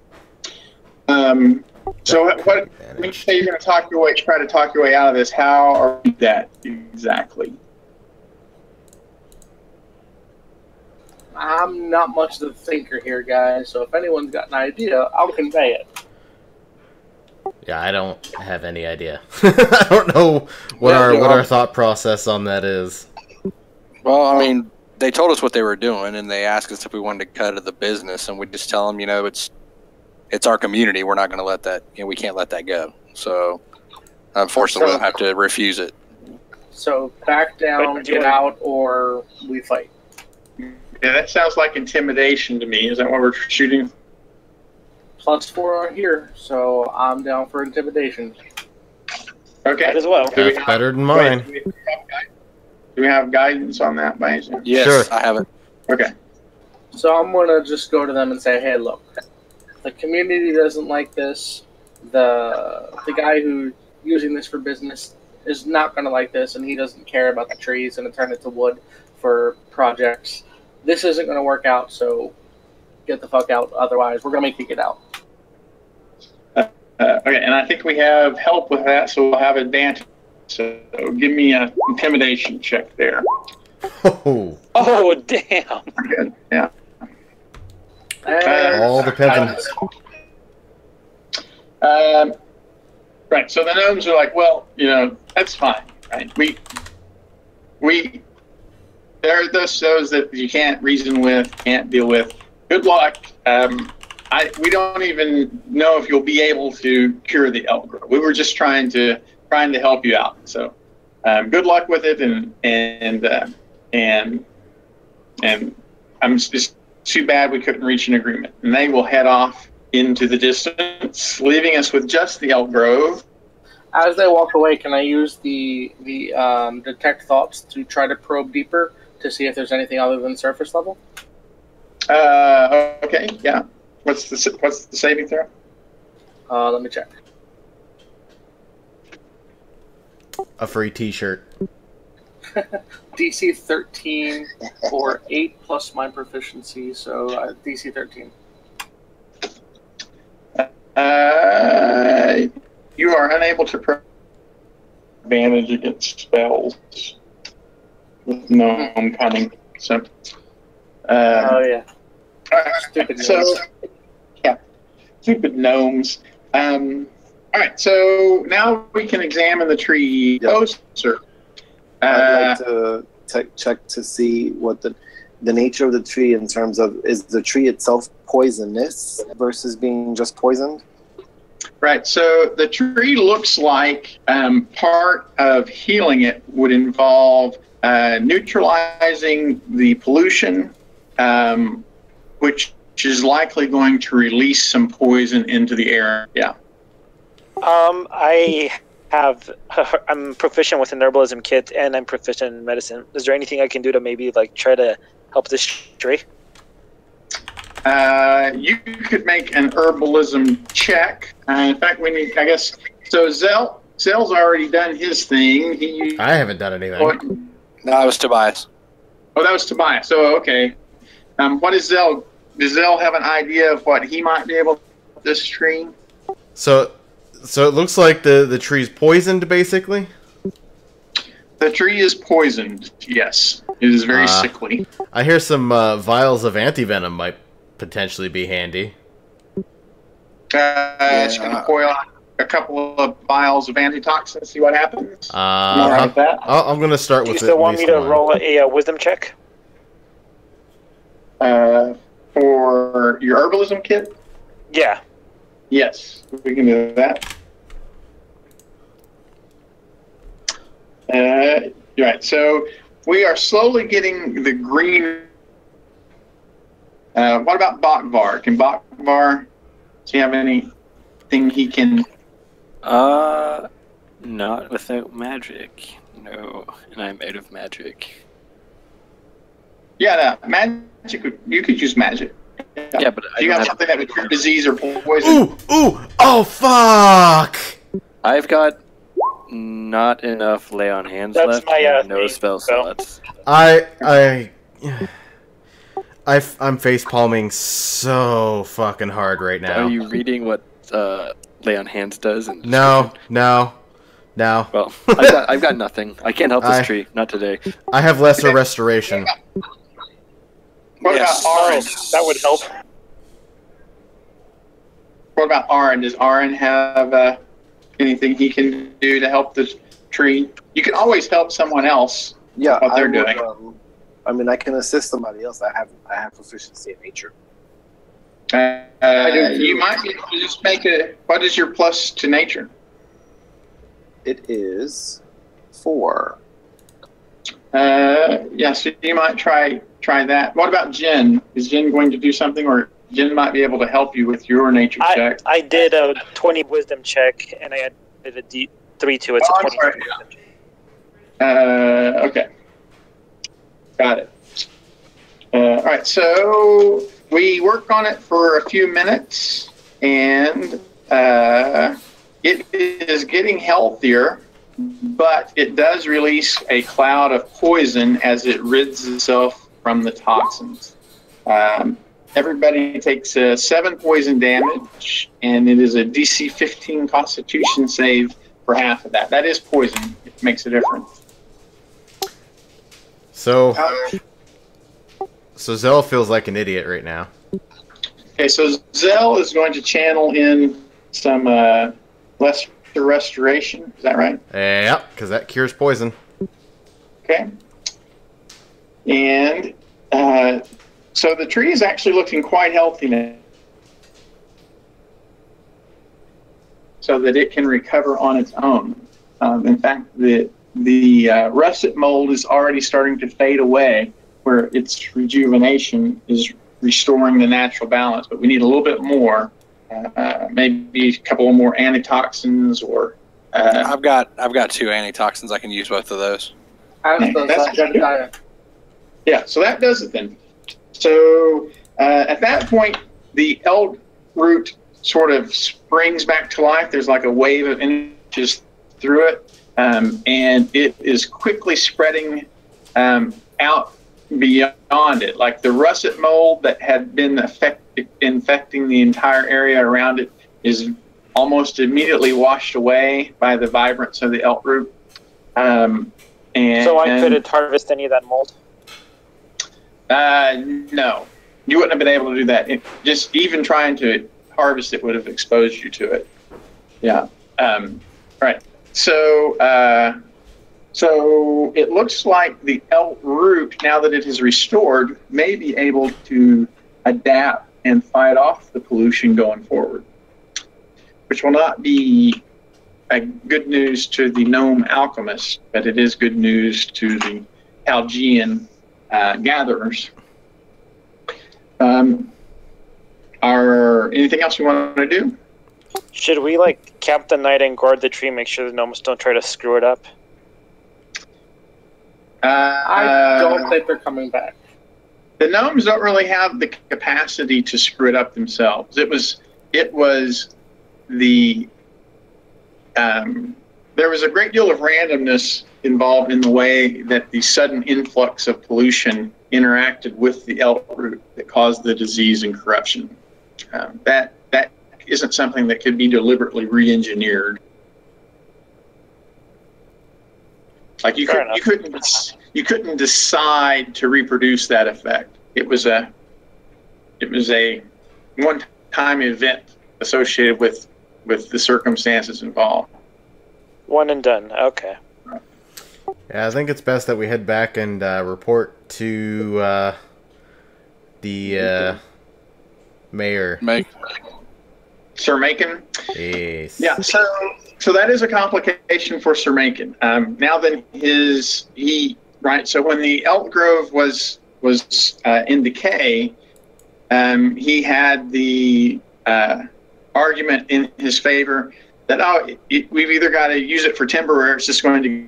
But now then that it is restored, he's going to have to deal with the gatherers in Talgia who want a more harmonic relationship with the Elt Grove. So that's going to be a political complication with him,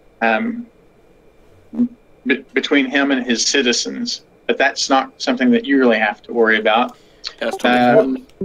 So what if he worked out an arrangement until he got his tree farm that he was going to put together, where they wouldn't cut down so much of it? They would with like certain measures, they would kind of scale it a certain way to where they would still be able to cut down trees for the tannery and such, for whatever they're doing, up until such a point in time that their forest that they're growing is old enough to start taking over that process. I think you could find probably some other areas close by. I was wondering if maybe we should take one of those thornies and one of the veggie pygmy bodies back and show them what was infested in there and show them that it's cleared now. That way the people can go back in there and take advantage of it. Well, I would assume we reported on all of that. And maybe try to turn the Elk Grove into kind of like a preserve of some sort. Yeah. Can we just leave him to his devices and go to the person that originally asked us to come down here to begin with? I mean, they'll see the forest being good, right? Yeah, but the problem is if we don't confront him in some way or shape, then he's just going to resume stripping it, so there was no point in saving the tree.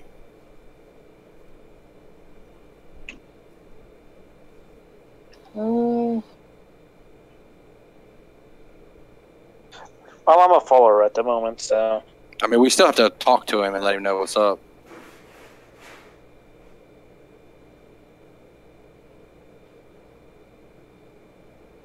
The toxins from the Elt Grove that you collected, I think you collected enough for 2 of these. But my count, yeah. It's going to take a week of downtime to produce a dose of each of those, but you have the components to do it now. Okay, I'll focus on that for now, I guess. All right, so we're trying to convince Sir Mayken to harvest the Elt Grove's timber in a responsible way. Am I understanding? Yes. I think that in that way, the people of the town would be more receptive to working with him versus just butting heads and causing a bigger issue due to what was found within the forest to begin with. Should come out to be a win-win because he can get trees from anywhere. Yeah. Yeah. So the important thing to Sir Mayken is the emerging cash economy that he is establishing. And if the Elt Grove can be weaved into that in a sustainable fashion, he's all for that. Yeah. But, the naturalists in Talgia, they would like to see it preserved in its unindustrialized state, right? It's very much like you were saying, they'd like to see it almost, but that will be something for Sir Mayken and his citizens to work out. It'll take, it's not something that's going to be resolved in a day. There will be a lot of discussions about that. Anything else before we decide we have resolved this issue and tally up the XP? Oh, you need treasure from the Talgian Collective. They have a reward for you here. For saving the Elt Grove, they have this. They have collected for you. And if you were to decide that you didn't want to spend the 2 weeks creating that oil agate, each of the components that you have collected would be worth 100 gold pieces. So you could sell that for an additional 200 gold pieces if you wanted. What did I get from the golems? Oh, yeah. Let me get that in there. So you said that, what was the poison worth for each one? Say that again, I'm sorry. The components for the poison. If you were to finish the poison, you could sell it for 200 gold pieces, but just the components alone are worth 100 gold piece. And then... Okay. I'll probably hold on to them. And we got some precious, semi-precious gems off of the destroyed mechanical apes. This is what we get off of those. The type is just flavor.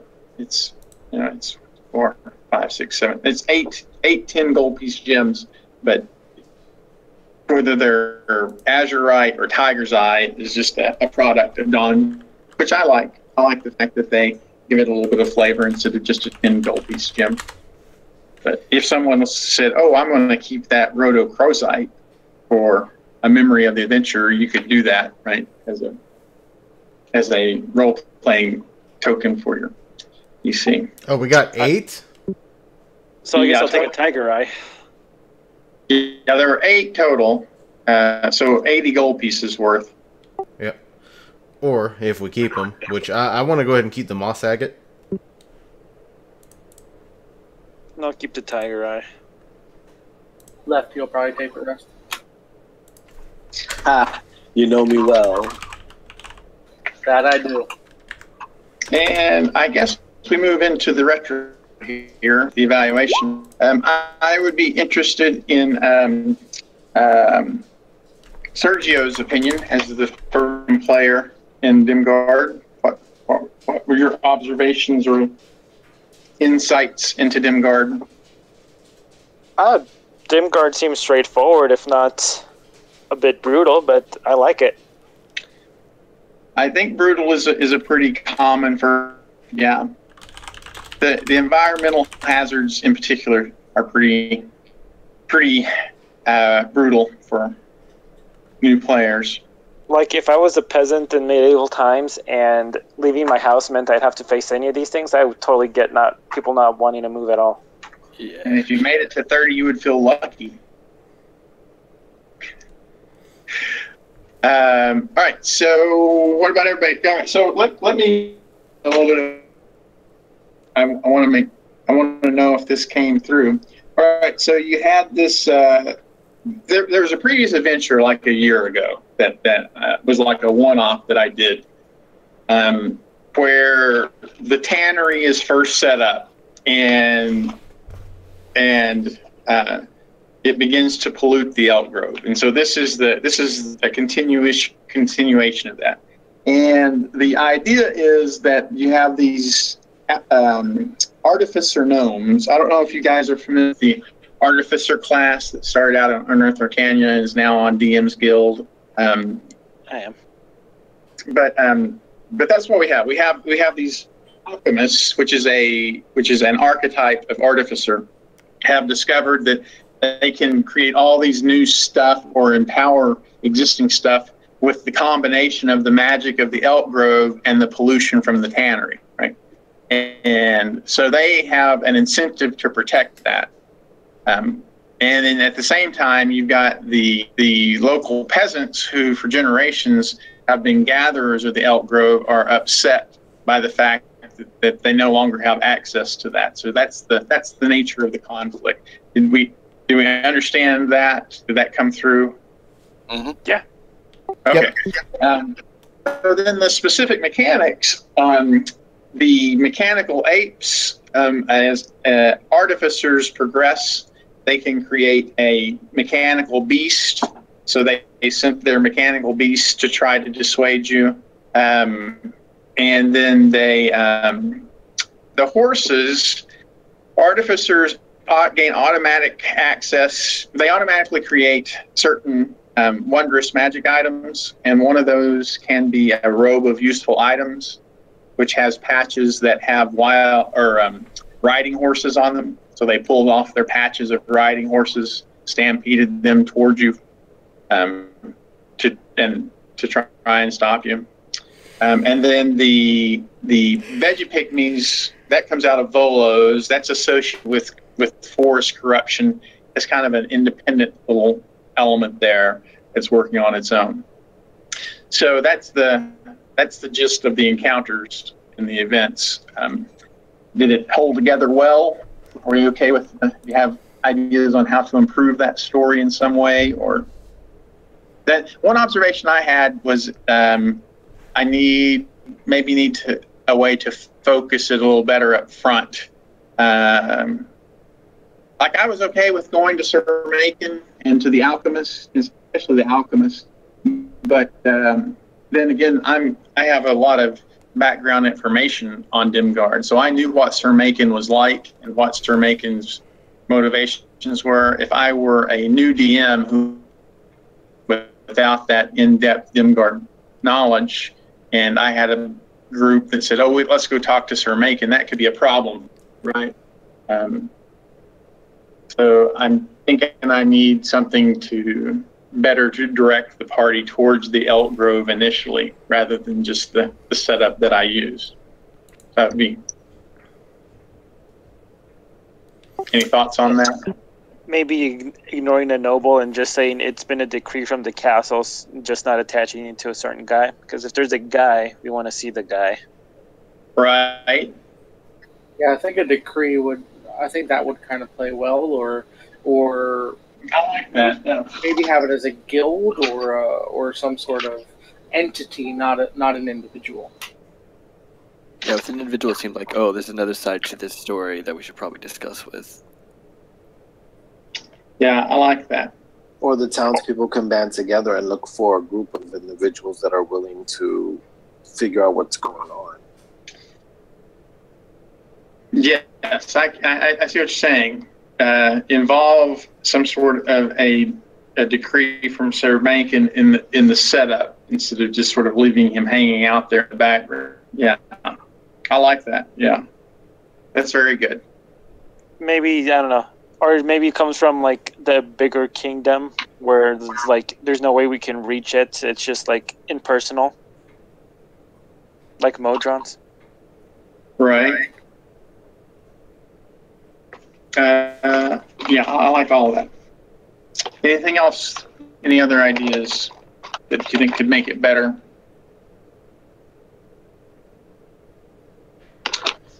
Not offhand, okay, no. Yeah, no, I thought it was pretty good to me. Okay. Well, Yeah, it was a good day. The thing fit. Yeah. Okay, then more broadly, is there anything anybody wants before we call it a night? XP?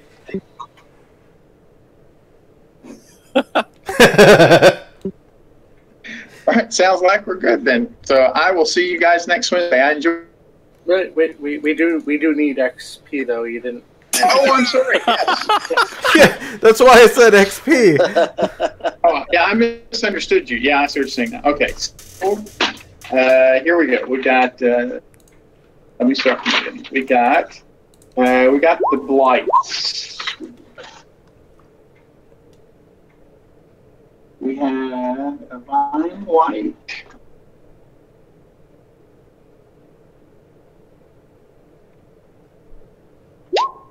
And we had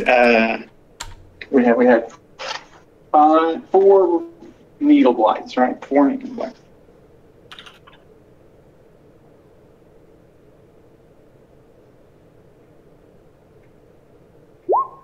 And then we have the riding horse stampede. Is it 200 the total for the 4 needle blights, or is it 200 per needle blight? No, that's the total.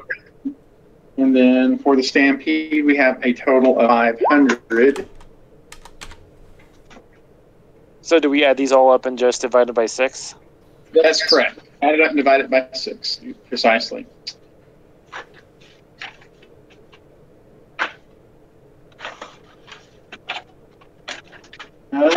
we got the apes. I hated those things. Right, so we had 2 big apes. They're 100 each, and then we had 4 small. 4. So 2 of the apes, they had extra hit points to balance out the CR because the alchemists had managed to get their hands on some scrolls of aid. So they had 2 of them had aid cast on them. The other ones we have 4. It's also 200. The violet fungi.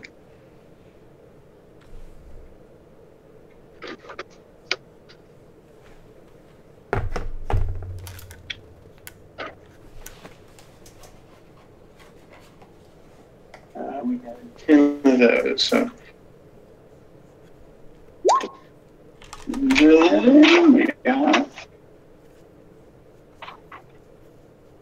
the Vegapygmies.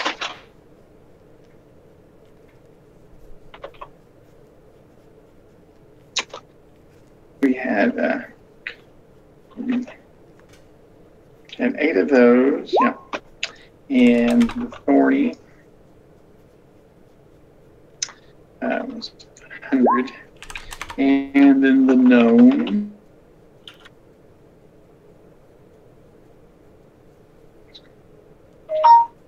$600, and then cleansing.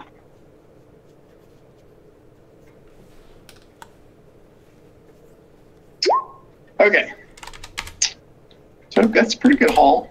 Yeah. So, Jim.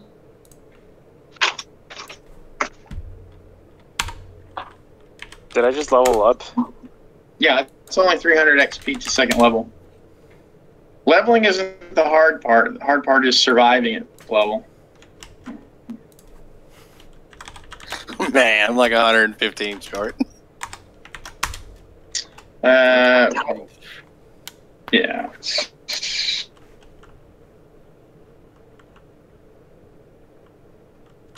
Yeah, so you should go ahead and prepare to level up, and I mean you can, you don't have to, and then use your downtime to advance to get that small amount of XP. Cool.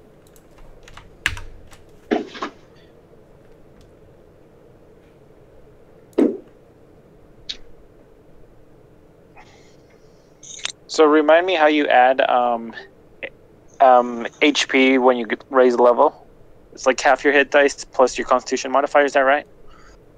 Is one more than half your hit dice. So if the level you're advancing into, right, you have a D8 for the hit dice for a monk, you would get half of that is 4 plus 1 is 5, and then plus your con mod. If you were advancing to taking a level of fighter, it would be half of 10 would be 5 plus 1 is 6 plus your con modifier. Unless you roll the hit die. Yeah. So if I'm D8, the first level plus 1. So I should have had 1 more hit point the whole time. Yeah, at first level you get maximum hit point. Yeah. So it's 8 plus your con modifier. 8 plus 1, right? No, just the total of 8